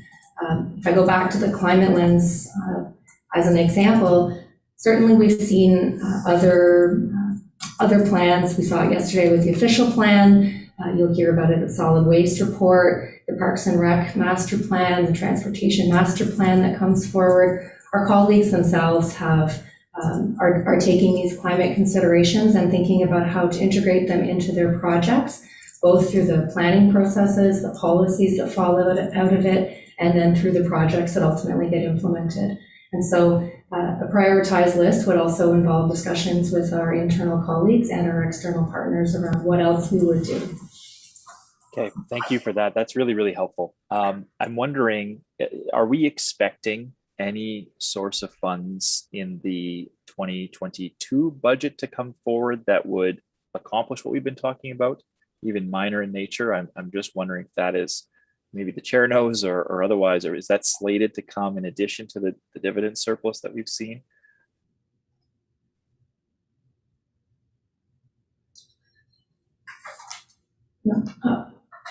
Thank you, Councillor. Generally speaking, there is no additional funding other than the annual operating budget for the climate resiliency team embedded in the 2022 budget. There is, of course, off budget through the Hydro Ottawa dividend surplus. And of course, there are a wide range of projects through other departments, things like the beam team, fleet, ongoing work in the planning department, et cetera. So I think it's fair to say that there are a range of projects, many of which have climate considerations as a component, but no additional capital asks specifically for the climate change resilience team in the 2022 budget. Okay, thank you for that. That's helpful. Chair, back to you. All right, thank you. Maybe a direction, just when you report to us on the budget, one of the things we've always done at ARAC is a lot of our stuff in the rural area is actually funded out of other budgets. So our ARAC budget is actually incredibly small. It's probably like the smallest budget in the entire of any committee. Well, it is. It's like $2 million. So, but what we do is we have staff report on what else is going on in the corporation, other reports, other committees that oversee rural items. I wonder if it wouldn't hurt when you report on our budget that you touch on what some of these other things that are going on throughout the corporation, because that's the whole point. I mean, that's the whole point I made at the start of the term. There isn't a climate committee. Every committee has climate impacts. Every committee deals with issues that are relative to climate, but it wouldn't hurt to, when you report to us, that you provide that a little bit of information on what goes on elsewhere. Any other questions for staff? Oh, Andrew, did you want to say something? I'm happy to pass that suggestion on, Chair. Okay, thanks. So just before I read the report, so I just want to thank staff on this. You know, I think this committee's come a far way. I've been on this committee since we created it in 2010, and I think we've moved the bar on environmental policy far more in this term than any of the 8 years combined prior to this term. And I just want to thank the team, because it's a lot of us do with staff. Our team, you know, we kind of had you buried away under another department somewhere, tucked away. But this term, we've brought you sort of up and created the Resiliency and Climate Change Unit. Just want to thank Andrew Flowers, Mike Fletcher, Julia Robinson, Jen Brown, Rebecca Hagan, Mitchell House, Janice Ashworth, Emma Langham. We've seen she's been involved in some things that we've done on communications and wise, and Simon Greenland Smith. Also, Melissa Jork-Conway. Melissa Jork-Conway is a planner. She used to work in our planning group on regular planning files. Actually, she was in the rural area when I first got elected, but now she's embedded in this climate change and resiliency unit, and had a lot of input in her work in the official plan. So just big thanks to the entire team there for your work. So on this report, the Standing Committee on Environmental Protection, Water and Waste Management recommend that Council 1 receive the annual status update on climate change master plan, including the 2020 greenhouse gas emissions inventories attached as document 1, and updates on the climate change master plan 8 priority actions as summarized in this report, and 2, approve that the 2020 hydro dividend surplus of $800,000 be used to fund the proposed spending plan attached as document 3 and summarized in this report. So on that, on the report. Carried. So we move to item number 3, residual waste management strategy. I meant to queue up a video at the beginning of this meeting, but it pertains to Trail Road, and staff have created a video about trail operations and garbage collection in general. So I just ask, with the committee's indulgence, that staff provide that video for the committee.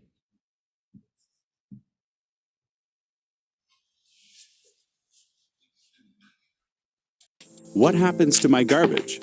Every 2 weeks, a collection crew shows up to pick up your garbage. Up to 40 trucks make more than 1,000 stops a day. Each waste collection operator walks 21 kilometers during a 10-hour shift, a half marathon, while lifting 10 tons of material. The collection vehicles crush materials to reduce load volume and decrease trips to the landfill. When trucks are full, they head to the Trail Road Waste Facility, southwest of Barrhaven. All trucks are weighed when they arrive, and again when they leave, so the city can track how much waste is entering the facility.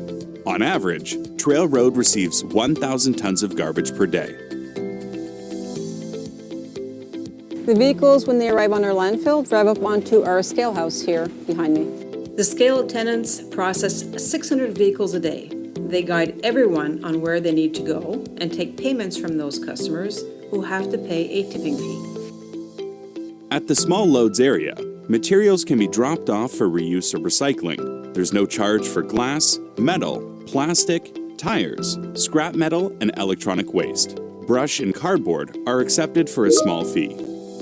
Any vehicle that brings in a load for disposal, big or small, gets directed to the tipping face.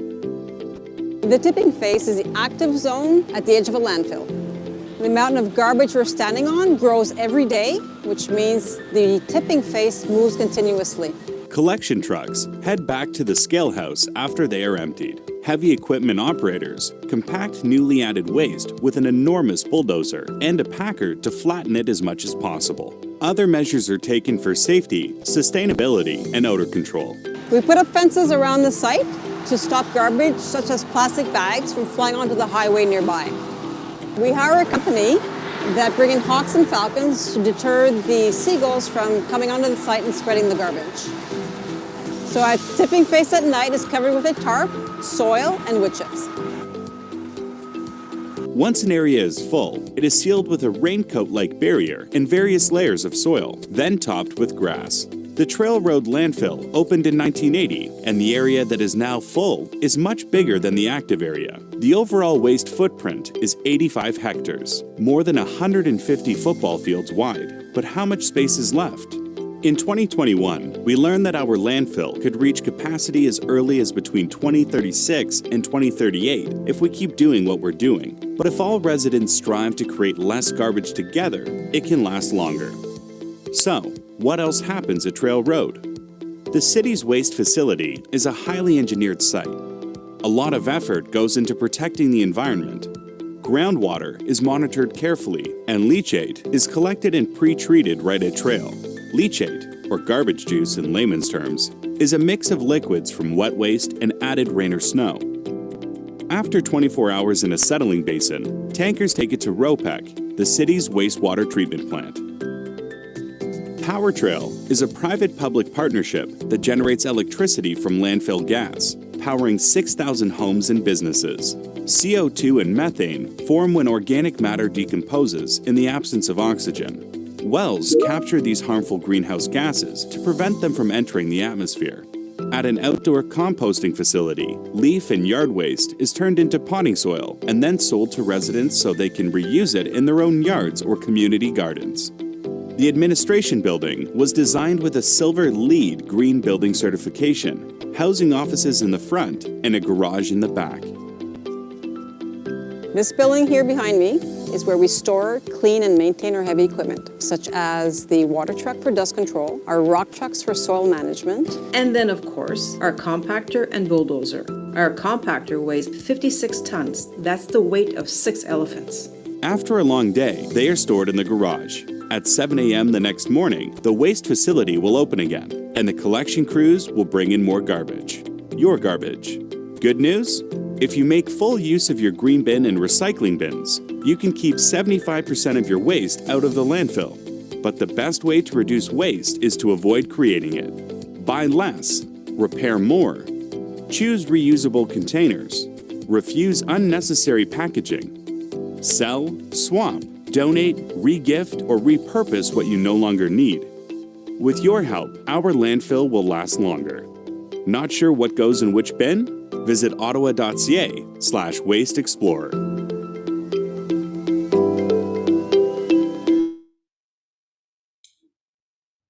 Great. Thank you for that. It's always nice to be able to see the landfill and what goes on there. I had the opportunity a few years ago to drive those large vehicles that compact the garbage on top of the landfill. So always exciting. I also painted the wall of that new building. Well, just a bit of it. Have some free time. Okay, so we're gonna get into our residual waste management strategy. And I believe we have Andrea Gay-Farley, Shelley McDonald here. If you recall, during our June Environment Committee meeting, when we were talking about the solid waste master plan, staff did introduce that they would be coming back to us with this residual waste management strategy, with regard to Trail Road, the life of Trail Road, and next steps. So, Andrea, Shelley. Thank you, Mr. Chair, and good afternoon, committee members. I'd like to take a moment to introduce the members of the Solid Waste Services team that are here today to help you in consideration of the residual waste management strategy. Along with Kevin and myself, we have 2 key members of the team present. Leading the strategy is Andrea Gay-Farley, Program Manager of Program Planning for Solid Waste Services. In the development of the strategy, Andrea worked really closely with Nicole Hoover-Bianash, a familiar face to this committee, who is leading the long-range planning team currently undertaking the solid waste master plan development. Together, we're pleased to be here with you today to share the residual management strategy, our plan for extending the life of the Trail Waste facility. I'll now turn the presentation over to Andrea, who will take you through the background of the strategy, outline the main components, and detail the next steps. Next slide, please. Over to you, Andrea. Thank you, Shelley. Good afternoon, councillors. My name is Andrea Gay-Farley, and I am the Program Manager for Program Planning for Solid Waste Services. As Shelley mentioned, I would like to start the presentation with a brief overview of how we arrived at the need for a residual waste management strategy. Not all presentations get to refer back to awesome videos, but I do. We really hope you enjoyed our video, and we look forward to being able to share it more broadly in the weeks ahead. As mentioned in the video, the Trail Waste Facility landfill is owned and operated by the city. It began receiving waste in May 1980 and originally had an expected life of 20 years. However, there have been multiple efforts to extend the life of the landfill past that 1980 date, mainly by increasing capacity by creating new cells and vertical expansion of current cells. More recent efforts have focused on diversion and managing how much or what waste is sent to Trail Road. In order to regularly estimate the remaining life of the landfill, the city has relied on a methodology used for annual compliance reporting to the Ministry of Environment, Conservation and Parks. As reported during the Phase 2 report of the Solid Waste Master Plan, current compliance estimates indicate that there's approximately 30% capacity remaining at the landfill. 2 actions specific to today resulted from the findings of that Phase 2 report.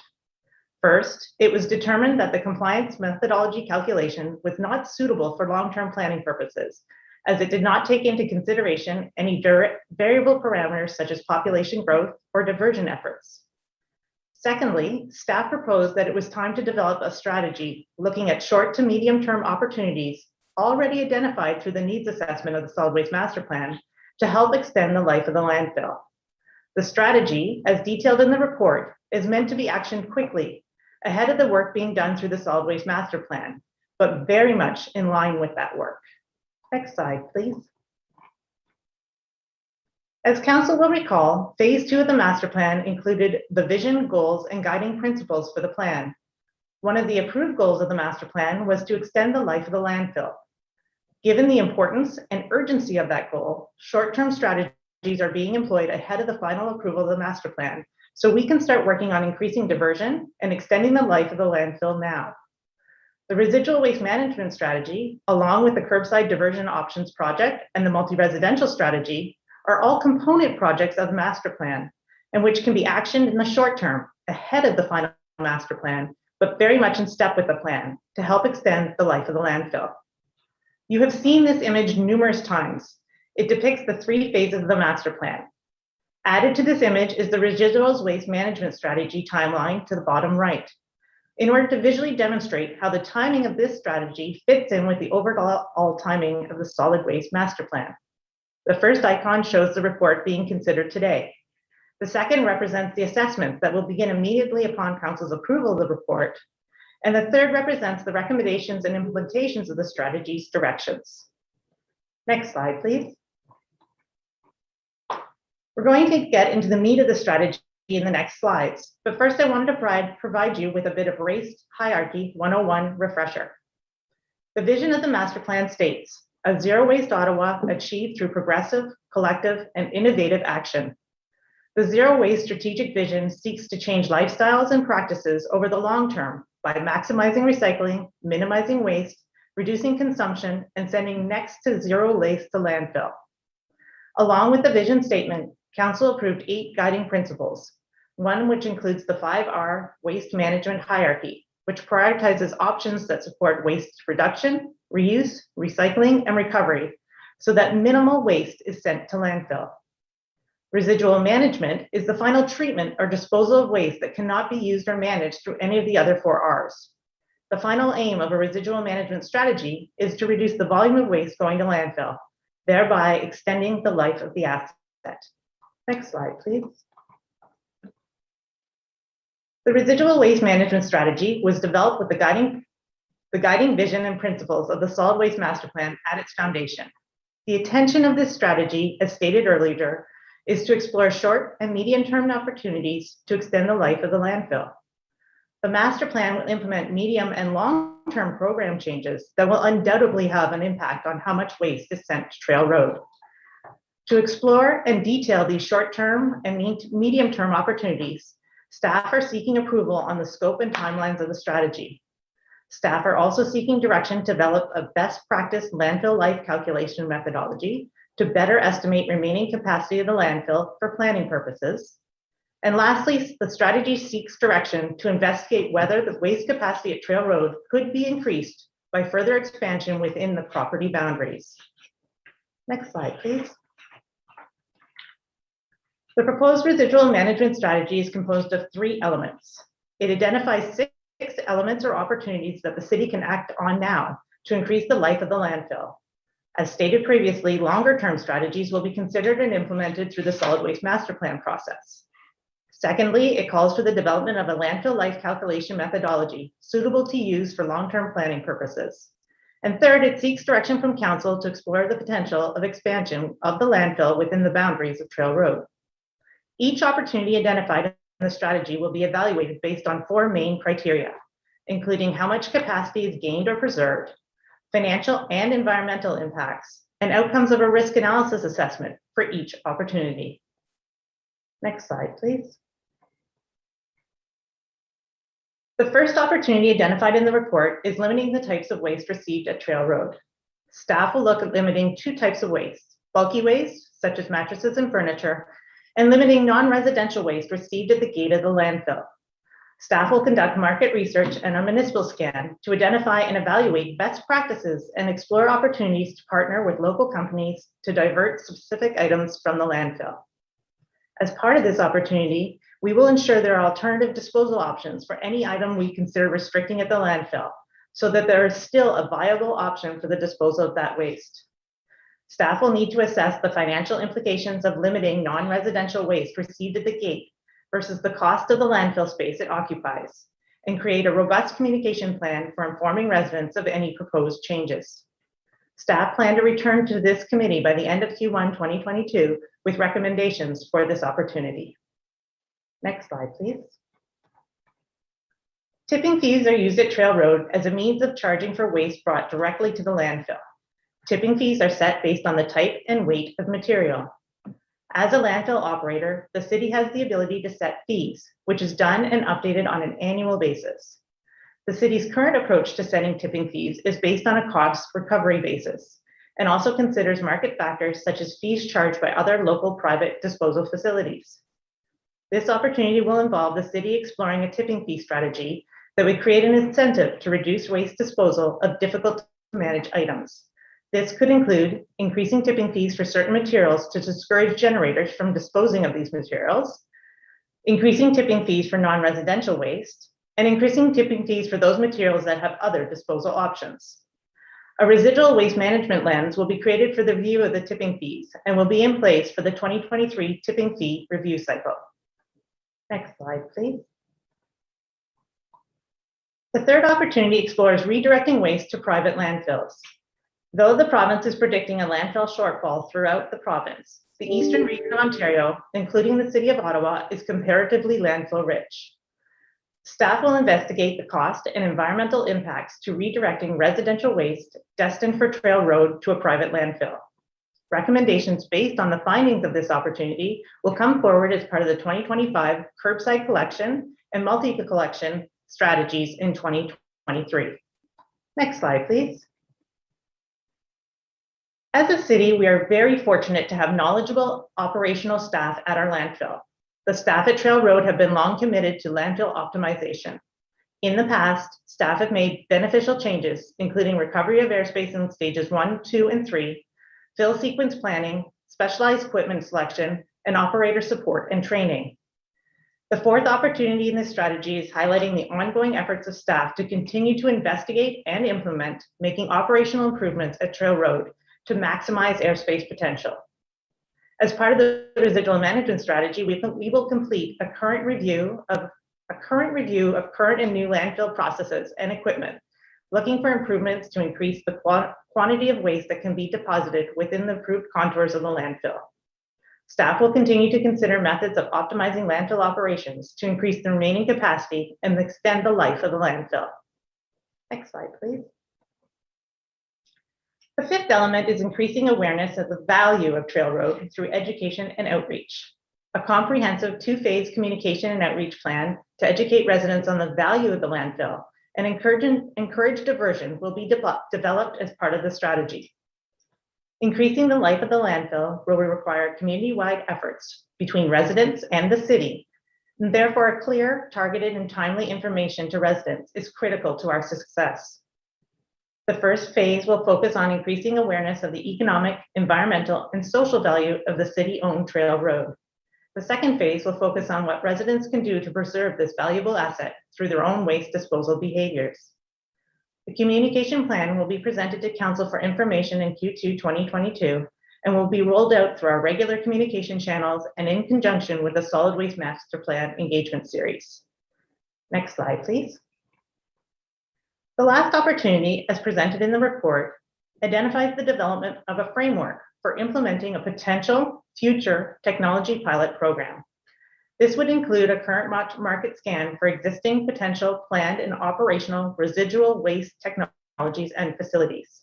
The framework will also detail the steps to establish a pilot program and outline financial and permitting requirements.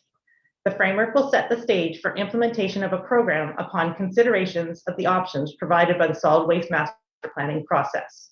The recommendations for the framework will be complete in Q2 2023. In addition to the 6 opportunities to increase the life of Trail Road, the strategy also directs staff to retain an industry expert to review landfill life expectancy frameworks and adopt a best practice methodology for planning purposes that estimates a more appropriate applicable range of remaining years. The methodology will take into consideration factors such as evolving landfill operational practices, population growth, expansion of diversion programs, or increased diversion and changing consumption habits. Once in place, the integrated scenario-based calculation will be more suitable for planning purpose so that Council can make more informed decisions, both with regard to the near-term opportunities to preserve life at Trail Road and for planning purposes in consideration of future policy recommendations as part of the Solid Waste Master Plan. Lastly, the report seeks direction for staff to explore the possibility of further expanding the landfill within existing property boundaries to create additional capacity for more residual waste. Staff will investigate the feasibility, cost, and timeframe to expand the capacity of the current within the current landfill property and report back to Council on the findings in Q2 2022. Next slide, please. Upon Council's approval of the strategy, staff will begin the evaluation of the 6 opportunities based on their potential impact on the life of the landfill, financial and environmental implications and risks, and either begin implementation or bring forward recommendations to Council starting next year through mid-2023. We will also start the process of retaining an industry expert to begin the development of a best practice landfill life calculation. Lastly, staff will begin the assessment on the feasibility, cost, and timeline for expanding the capacity within Trail Road. This strategy, in combination with ongoing operational optimization initiatives at Trail Road, the Solid Waste Master Plan, and work on existing component projects aimed at increasing waste diversion from landfill in the short term, will collectively work to achieve Council's approved goal of extending the life of the landfill. In addition, advancing this work aligns directly with the vision statement, guiding principles, and goals of the city's Solid Waste Master Plan. This brings us to the end of the presentation. Thank you all for your time today. Thank you very much, Andrea. Just wanted, before we go to delegations, we have a technical motion just to add something back to the report. Ask if Councilor Menard can. It really is just the accessibility impacts part of the report was missing. So this motion seeks to add it back. So therefore, be it resolved that Standing Committee on Environmental Protection, Water Waste Management recommend that Council approve the addition of the following section at the end of the report as per corporate standard report template structure, and then it's the accessibility impacts as you can see in front of you. Can we just carry that right now? Carried. Thank you. And Councillor Brown, did you want to introduce your motion right now? Because we had Sure. correspondence prior to the meeting, as members of the committee saw. Councillor Menard has a motion to that effect. Thanks, Chair. Yeah, it's just speaking to some of the correspondence in advance, and I did chat with staff about this as well to make sure it was feasible, and they seem to agree in terms of timing.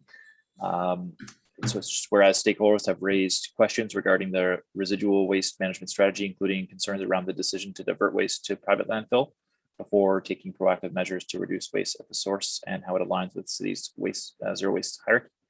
And whereas given the proposed sequencing of the residual waste management strategy framework with the solid waste master plan and the decisions for which alternative residual technologies pursued will occur after the completion of pilot projects, which will conclude after the solid waste master plan is approved. Therefore, be it resolved that the residual waste management strategy framework be presented to the stakeholder sounding board prior to the strategy being presented to council. Thanks, Chair. Thank you. So I just want to put that out there. We can come back to that after the delegations. So we have 2 registered speakers on this item. We also have correspondence from 3 others, which we've received. Duncan Burry with Waste Watch Ottawa. Thank you, Mr. Chair. So thank you for the opportunity to be here. The recent data on the life expectancy of Trail Road clearly emphasizes the need to adopt a sustainable waste management strategy built on the zero waste vision that the council has adopted. Whatever decisions are taken in the short run, the city must not take its foot off the accelerator in identifying, developing, and implementing enhanced reduction, diversion, and organics programs. Extending the life expectancy of the Trail Road landfill and avoiding the need to replace it at a very high environmental and financial cost must become a core element of a solid waste master plan. Identifying and acting on opportunities for reducing the waste going to trail makes sense even before the conclusion of the solid waste master plan, and is even more imperative given how close the new closure dates are. That said, restrictions on the acceptance of certain types of waste at trail and a revision of tipping fees to discourage the delivery of certain waste cannot be done until there are adequate opportunities for alternative recycling and disposal in place. And mattresses are a point. I think I heard that presented by staff. And clearly, if you're going to ban mattresses, you have to make sure that there are proper options available for recycling. Some big retailers do take them back, but a lot of people, I think, are challenged with how to deal with mattresses. So it has to be addressed before you close the gate at trail. Shifting residential waste disposal to private landfills doesn't address the fundamental problem that Ottawa garbage is half full of recyclables and organics, and that these things are clearly, as we all know, need to go into the blue box, the black box, or the green bin. It's also important to note that the Ontario Waste Management Association has documented a pending crisis in private landfill capacity in the province. And this was, I think, again, noted in the presentation. The last data I saw from them says that there was probably less than 14 years capacity, so comparable to what the Trail Road landfill expectancy is. The answer to the collection and disposal of recyclables and organics as garbage is the implementation of the options for collection that the city recently consulted on, namely restrictions on what is collected, a reduction in the amount of garbage accepted for collection, and a user pay system that will provide a direct financial incentive to use the recycling and green bin programs. Moving some residential waste to private facilities might make some sense from a collection and transportation point of view, and might possibly, although I'm a bit dubious about this, have some greenhouse gas advantages. For example, waste collected in Orleans has to travel a very long way to get to Trail Road in curbside collection trucks with only 10-ton capacity. Delivering that waste to a closer approved private facility in the East End is definitely worth considering. Reviewing options for more efficiencies of a Trail Road landfill itself are hopefully part of the ongoing best practice. And remember, the old adage in the landfill business was that a landfill is like soft-sided luggage. You can always stuff in a little bit more. Improved compaction or some on-site pre-disposal processing may provide some space gains, and it's certainly worth looking at. Enlarging the footprint of the existing landfill within the current property should be approached with real caution, given the historical challenges of leachate migration at the site. In addition, such an expansion would conflict with a primary zero waste vision and send the wrong signal to the public that the city is moving to accept more waste rather than the reverse of accepting less waste and diverting more.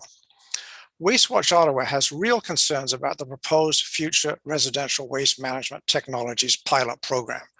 We sincerely hope that this is not a backdoor to allow the likes of Plasco or some other unproven garbage technology to jump the queue and ignore and undermine the solid waste master planning process.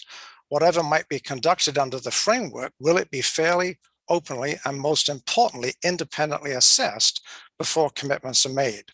We've seen and been down the road of self-serving reporting and promotion on proprietary technologies in Ottawa before, and we don't want to go there again.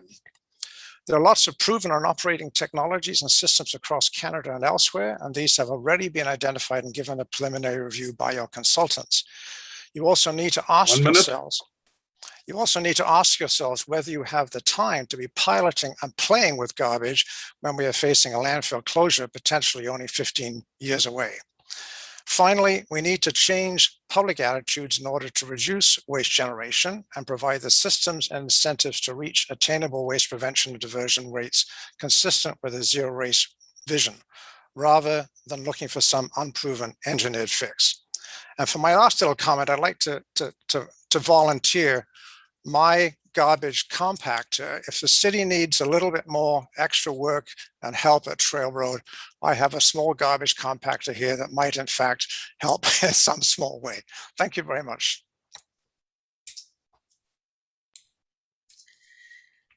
I think one of our bull mags would destroy that thing in a second. Yes. Councillor Menard. Thanks, Chair. Yeah, I have about 1 million of those in my house from the kids, and I'm willing to donate them as well. I'll crush them myself if they don't go soon. So I've crushed a few just by accident. So thank you, Duncan, for the presentation. I'm wondering your thoughts because this was a helpful delegation, but I'm wondering your thoughts on something I had posted it to social media, and the comments we were getting back around our waste management strategy. I essentially just posted exactly what staff had put out on the solid waste master plan and our consultation coming up, and the 3 different curbside options that we've been talking about as a preliminary. This piece, this framework is coming. You saw the timeline that had been presented by Andrea, which was really helpful at the beginning of this as well. So, and I'm just saying this because the comments I got back when I posted those 3 curbside options were really, there was trepidation, and it was more so saying, look, why aren't you putting green bin into multi-residential buildings first and foremost before you start doing any curbside? Why aren't you, there are comments about piloting some type of technology. Why aren't you piloting technology? They also mentioned, why aren't you going to producers first, right? It's their problem. The packaging, the issues that are coming out there. So I was getting a lot of that feedback when I posted that, because people are reticent on their own side of things and they want to make sure we're doing all those other pieces. I see this as a potential to say, look at these 5, 6 options. We are doing some of those pieces. So the producer pay is on the provincial agenda, and we've been grappling with that in implementation in our city.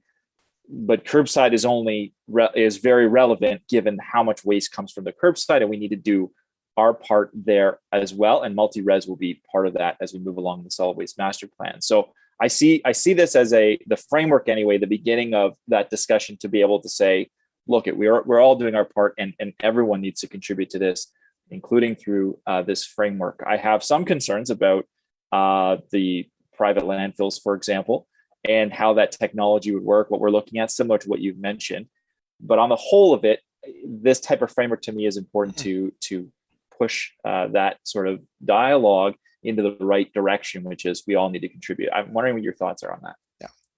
Well, to firstly respond to the options on collection, I think the city needs to move on those aggressively as soon as possible. It's not an either or. It's not just restricting what gets put out. It's not just user pay. It's these things all together, and limiting what in fact can be put out. I think that needs to be done right away.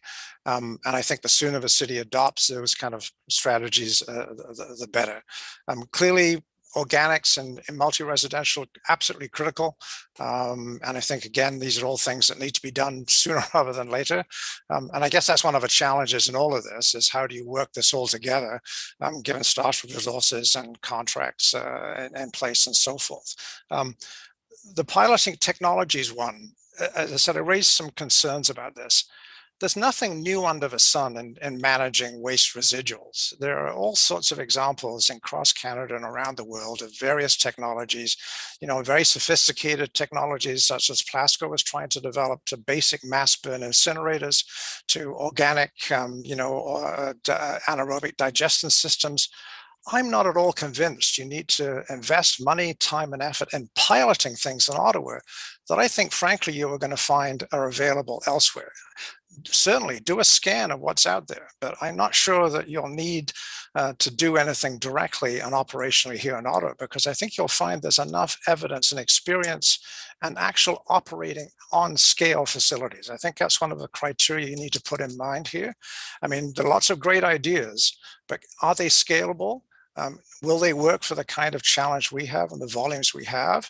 And I think that's where you need to look at what's working. I mean, I would argue that if you're going to develop any technology, you need to make sure that it's proven at scale and has been operating successfully for a minimum of 5 years. I don't think we have the ability here to be pioneering. And frankly, I think we would lose an awful lot of time and waste effort if we do that. Okay, those are helpful comments, and I appreciate them very much. One other point, I had a motion on the table, and that's for a meeting like that would take place next week. You're on the sounding board group, Waste Ottawa is. Are you free next week to take part in that meeting? Well, I'm not, but there will be somebody from my group will be. I'm off managing some septic issues at the family cottage next week. Okay, very good. Thanks very much, Duncan. Thanks, Chair. Thank you, Councillor Menard. Councillor Brockington. Thanks, Chair, and thank you, Mr. Burry, for your presentation. Always appreciate listening to your insights and that of the next speaker. I think I heard you at the beginning of your presentation talked about the need to concurrently plan for both today and increasing substantially diversion rates, which is a common theme we've had for many years, but also the importance of planning for tomorrow. There is a finite life to this landfill. Hopefully it can be extended as long as possible, but I'm just getting a little concerned about when the city needs to start planning for the next day, when this landfill is no longer available to the people of Ottawa. Do you think that conversation and those meetings should be happening now, or are you suggesting that all effort should be made to, no, we've still got lots of room, we still have a lot of waste that's not being diverted, that can be diverted from the landfill, that's where energies and effort should be going? No, we need to do both. Obviously, there's the short run sort of issues, but we need to take a long-term vision. Waste Watch Ottawa back in September 2017 crunched the provincial numbers, and we worked out it and suggested at that time that if the city of Ottawa achieved the waste diversion rate of the best performing municipality in Ontario, which I think was York Region at the time, which was diverting 65% of its waste, you could add another 20 years to the life expectancy of Trail Road. I mean, so I think this is doable, and I think our vision has always been that Trail needs to be a green sustainable site that in fact is the center for organics management and so on, and basically the disposal of those things which cannot be diverted elsewhere. And if we do that, if we get to that kind of rate of 65, 70, 80% waste diversion, we will extend the life expectancies of that landfill well beyond the life expectancy of anybody on this call. And that doesn't mean we pass this on to future generations, but I think we have some ability to run that site as in perpetuity. If in fact we divert and we work on multi-residential organics, enhancing user pay, all these things together. Fair enough. Thank you very much for your presentation. Thank you. My pleasure. Thank you. Thank you, Mr. Burry. Appreciate your presentation here. And I think your concerns are shared by many. And, we said at the start of this solid waste master plan that we'd look at everything. We wouldn't leave anything uncovered. That the plan looks at every option possible. And that's what we're doing. But we also have it ranked. So, I've always said that landfill's at the very bottom of that list. Incineration is slightly above it. And everything else comes above that with diversion at the top. So thank you, Mr. Burry. We move on now to Brian Tanti. Okay, thank you. I want to talk about the illogic in terms of time as to where we're at on this residual stuff. It doesn't really make much sense if you think about how the strategy so far has been using and frequently referring to the hierarchy, waste hierarchy. Where we should be starting is not with the residuals, especially since what Mr. Burry has just said. We've got a bit of time. This is an answer to Mr. Councillor Brockington's question.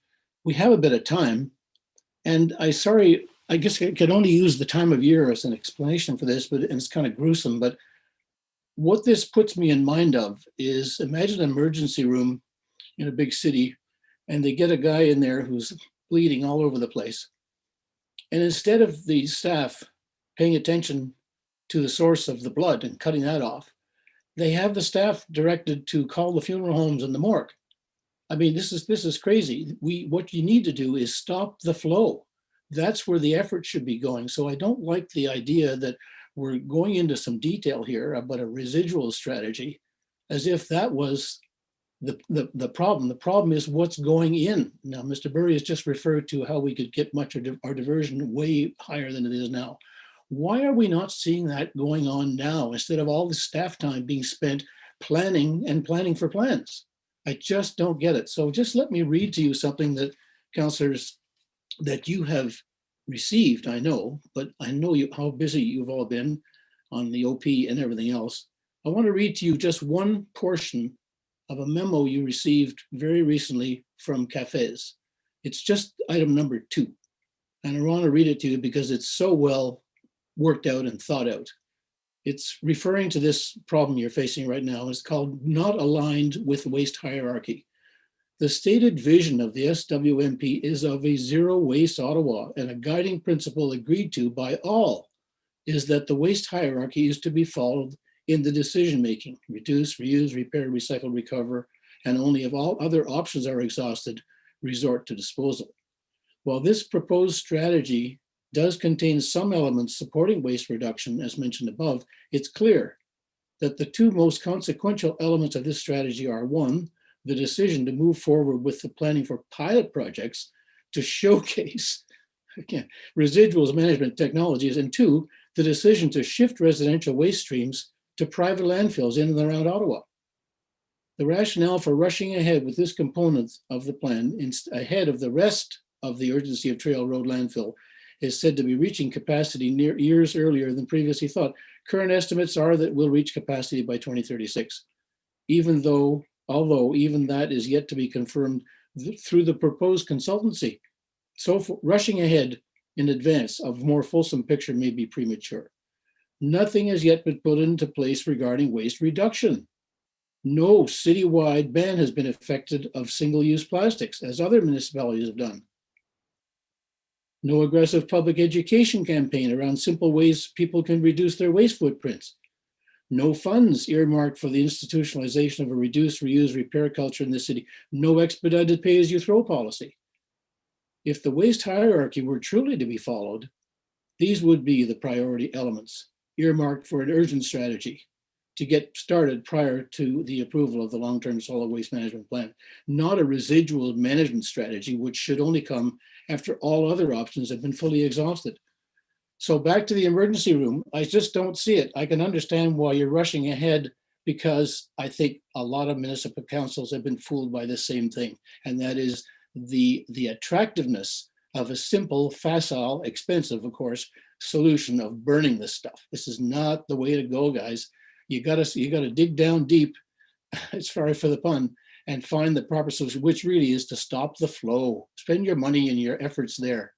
Thank you. Oh, by the way, Councillor Menard's motion, which I think was sort of like walk on about sending this thing back so that they can have a proper review by the team that Duncan Burry is on. He can't be there, but somebody else will be. I think is really a very worthwhile way to go. Thank you. Thank you. And just to be clear, the intent was to meet with the stakeholders group later on, but because of the I guess I won't talk to you. Thanks. As you're going to laugh at me while I'm trying to respond to you. Thank you, Mr. Tansey. Any questions for Mr. Tansey? Seeing none. Thanks for your time.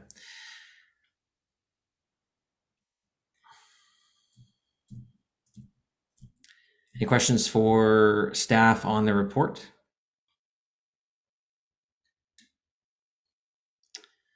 Councillor Menard. Thanks. Thank you, Chair. Maybe just so that we've got a good understanding of where we're headed on the framework that's in front of us, because you've got the framework, you're going to be doing some work, the stakeholder group will be involved, and you're going to be coming back with recommendations to us based on that work that you've done. Can you give us more details about some of that technology piece? Will that fit into the overall solid waste master plan that we're doing? My understanding is that will be the case. And just describe a little bit more about the potential, timing on that. Thank you for the question, Councillor Bernard, and thank you for the opportunity to clarify. The residual waste management strategy is setting up the framework for if the solid waste master plan determines a pilot program is required. We need a set of criteria. We need all the considerations that might be in place that we should ask should the solid waste master planning process determine a pilot is warranted. I'm going to let Nicole talk to, she's here with me today. I'll let Nicole talk to the solid waste master planning process and what its future plans are. Thank you. So further to what Andrea had mentioned, the intent of this is to develop that framework. So in such time when the solid waste master plan is brought forward for council's consideration in early 2023, again, as part of the master planning process, we are exploring a number of different technologies. Through the long list of options, we've identified those are proven at the scale required to manage the city's waste into the future, as well as those that are at a pilot perspective. I think one other important piece to mention at this point, so our team has been working with the technical consulting team over the past couple of months. We're just finalizing the evaluation of all the different, the long list down to that short list, and piecing together those two potential systems, so the graduated and the accelerated systems. So what those two systems are going to start giving us insight in terms of, so putting together all those waste reductions, those waste diversion, the waste avoidance initiatives, and looking at all those options in combination, where we're sitting at in terms of the expected additional life that we're able to add to the Trail Road landfill if all of those options are implemented successfully. As part of that process as well, it's going to give us insight in terms of to what Andrea had mentioned. Do we have an opportunity of time to test out some of these different technologies? And at what point would some of those key decisions need to be made in terms of what comes after the Trail Road facility? Okay, thank you. Just two more quick points. Is how are we doing on the feedback for the 3 different curbside options that we had put out there? What are we hearing back, and what can we expect from that? And then the second question will go to Andrea. I'll let you get to that first. Thanks. Sure. Thank you, Councillor. Through you, Mr. Chair. We're currently in the process of compiling all of that feedback and analyzing all the feedback. We are tracking towards bringing back all that feedback to our councillor sponsors group for discussion and presentation on the results early next year. So planning at this point, January, in which we'd be in a position to move forward, bringing forward a policy recommendation for council's consideration by the end of Q1 of next year. Okay, thank you. I was looking for more insight. Maybe I'll call you separately and chat that way. But I understand it takes time to get the recommendations sorted out for next year. I guess to the point of that the delegation was making about not needing a pilot for any type of technology, that we've got a lot of pilots out there that have either been done or have been tested previously. I guess what is the response to that piece of things? Might your analysis say the same thing and come back to us where look, you've looked at this pilot doesn't make sense because we've seen this in other cities, and or just, I guess, your staff response to that delegate's point. Yeah, I can jump on that one, Councillor. So that's absolutely, it could be, I think, a recommendation or what comes out of the solid waste master plan. But I think a couple of things too to look at is not necessarily just looking at the immediate term, but also looking at opportunities in the long term. So as we're implementing different policies, different reduction initiatives, that will have an impact on the ultimate waste composition, what's left within the waste stream. I think it was the delegation who rightly so mentioned that as it exists today with our existing programs in place, we have an opportunity to divert upwards of over 70% of what's within the garbage bay as it exists today. So as that waste composition changes, there may be opportunities in the future, not necessarily within the next 5 years. It might be within 15 years, 20 years, depending on the composition, to potentially look to industry and facilitate those opportunities to pilot. As a municipality, we have access to that waste stream. So to support some of these organizations that need access to that waste stream to be able to support some of these technologies, it's not a new concept. You see, as an example, within Sweden, where they did a lot of testing and in terms of technology to develop biogas from organics, which is now becoming one of those technologies that is being more broadly implemented throughout North America. So it's not just considering the short term and residual management, but it's looking more longer term and where those opportunities to help support council's goal and direction towards working towards creating a circular economy, but also towards achieving that zero waste target. Because recognizing that there's still a good chunk of that waste stream that we don't have any viable technologies at this point in time to be able to manage those differently. Thank you. That's really helpful. Appreciate that. Thanks, Chair. Thank you, Councillor Brockington. Thank you, Chair. With respect to the communications plan that is being contemplated, I do support education plan. You're wanting to focus, from what I understand, on the landfill itself. Can I suggest that in addition to all the messaging about diversion and why that's important, and we'll get to that in a second, that we really have to inform taxpayers that another landfill is $250 million. It's an environmental impacts that no neighborhood wants. Nobody wants a dump or a landfill. And I think that that's important as well, is that we really, in a modern day society in 2021, should not be planning another dump. Something I say repeatedly when I visit schools. And I think that that's very important to hammer home. And I think the messaging also really, more importantly, is the importance of using those diversion streams, the green bin, blue bin, black bin. If our data continues to show that there are large volumes going into the landfill instead of these three streams, we're shooting ourselves in the foot. We do have an easy solution. Use the three colored streams that we have already to ensure that this doesn't go in the garbage.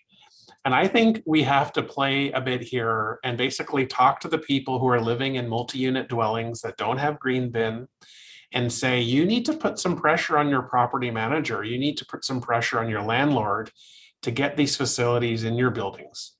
I was in the federal government for 16 years, no organic collection at all, anywhere.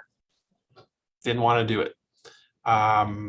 So we can speak to our residents and the folks whose waste we collect, but we've also got a pressure, I think, within the city, the other industries, because we will not make it without everyone rowing in the same direction. So just a few comments there. My question to the past speaker about planning for another landfill or another source doesn't mean I support that, but I was getting at what point along the line do we say, we need to start planning for the next step, right? But I completely agree with the sentiments that he expressed about we should be primarily focused on diversion. I agree with that.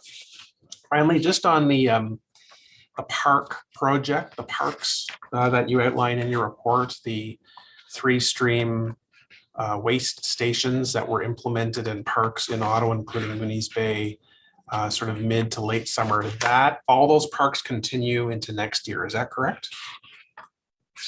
That's correct, Councillor. The parks that are currently established will continue into next year upon the approval of the 2022 budget. And will that include new parks? For next year, we'll reevaluate the program in the spring and report back to council based on numbers in the parks and what is approved through the budget. Okay, but just to confirm, for 2022, are you going to add parks that weren't added in 2021 for the waste project? So there's no plan currently to add parks. However, we are going to evaluate the number of bins that are in current parks. And should we be able to redeploy some of those bins, we will look at that. Fair enough. Again, subject to the 2022 budget. Excellent, fair enough. Okay, all right, thank you, Chair. Thank you very much. I just, there's a lot of comments about stuff that people drawing conclusions about what the hell we're doing here today, but the report's clear. It's got 3 things in it. Approved framework of a strategy. Just a framework of a strategy. Direct staff to develop landfill life calculation methodology. So let's refine those numbers. Let's make sure that we have the right numbers on the landfill. Right now we think it's 2036 to 2038. Let's go out there and make sure those numbers are right. And direct staff to report back on the feasibility of expanding the capacity at the Trail Road waste facility. Are we expanding the landfill? Nope. Any of the recommendations here, we're expanding the landfill? Nope. Any recommendations here that are actually putting our garbage in other landfills? Nope. Any recommendation here to fire up an incinerator in the city of Ottawa? No. No, yeah, the speaker will have you believe that we're doing all those things today. This is the beginning of a strategy that staff outlined in June. And they'll come back to us because we can't make any of those decisions in the Solid Waste Master Plan without coming back to us. And that's all this is. So even on we heard a comment on private landfills. In reality, the 2 landfills that we would consider most likely are 2 landfills that aren't even open yet. They're approved by the province, but they're not even open yet, which means they haven't been built, which means they haven't been built to the standards of landfills of the past. They will be built to the standards of today, which means they will have those gas capture and leachate management and environmental considerations in those landfills. Should we go that path? But we're not deciding that today. We're asking staff to go away and come back with options. And you do plan for the future while you're trying to figure out. The best thing we can do is figure out the way forward on diversion and never need this stuff. But we still need to know what we need to do when the time comes. We still need the plan in our back pocket. We can't just go develop the plan when the time comes. Like Toronto, 10 years shipping their garbage somewhere with no landfill, so they can have to go out and find another landfill. So they just buy a landfill in some other municipality. Toronto's garbage going to somewhere else. That's not a plan. Sit and wait is not a plan. Councillor Brockton's right. We've all said it. None of us want a new landfill. None of us want a landfill. Every rural councillor has a landfill in their ward. Some of us have 2. We don't want them, but we need to plan to where we're going. And the best thing we can do is plan to ensure we never have to open another landfill. And that's what the Solid Waste Master Plan is about. But it doesn't mean we ignore the other stuff too. So the report in front of us, I'm seeing it for the questions to staff. First, the motion from Councillor Menard. So this motion directs staff to go ahead and meet with the stakeholder sounding board. Before Snickers there cut me off, I was trying to say that we were going to be, the staff were committed to bringing this forward to stakeholder standing board later on as they develop the framework, as we're directing them to do. Our staff have been meeting with these stakeholder groups throughout the entire development of this Solid Waste Master Plan. So that's not overly a surprise, but based on the comments that we've heard today, Councillor Menard wanted to ensure that we do run this framework development by them before it goes to council. So we'll do that. And if there's comments made at that meeting, then we ask staff to report back to myself and the vice chair. Should we need to make any refinements, so we can talk about that. But let's get the meeting. So on that motion, is that carried? Carried. Thank you. So the report in front of us, the Standing Committee on Environmental Protection, Water and Waste Management recommend the Council, 1, approve the framework for the residual waste management strategy, including scope and timelines to extend the life of the Trail Waste Facility landfill. 2, direct staff to develop a landfill life calculation methodology to use more predictive indicators to accurately assess the remaining life of the Trail Waste Facility landfill for use in long-term planning for solid waste services. And 3, direct staff to investigate and report back on the feasibility of expanding the capacity at the Trail Waste Facility landfill. On that item? Carried. As amended with the motion. Thank you so much. In-camera items, there are none. Information previously distributed. We have reports on the use of delegated authority during 2020 by the Public Works and Environmental Services Departments. Notice of motion. Don't have any. Notice of motion. Seeing none. Inquiries. Seeing none. Other business? None. Adjournment. We are adjourned. Our next meeting is Tuesday, November 16th, 2021. Councillor McKenney and I's next meeting is in 24 minutes. Portfolio Management Committee on our community housing. Let's go. Okay. Where I'm the chair and he isn't. It's true. I'm merely the vice chair. It's the way it should be, right, Scott? Yeah, well, McKenney vice chair. Club. We call it the McKenney Club. No, we don't. It's true. It is. It is. I just do whatever she says. Pretty much. They say. Damn it. Pretty much. Gotcha. But you do. You're good like that. Thank you. Thank you. We'll see you soon. Bye, everyone.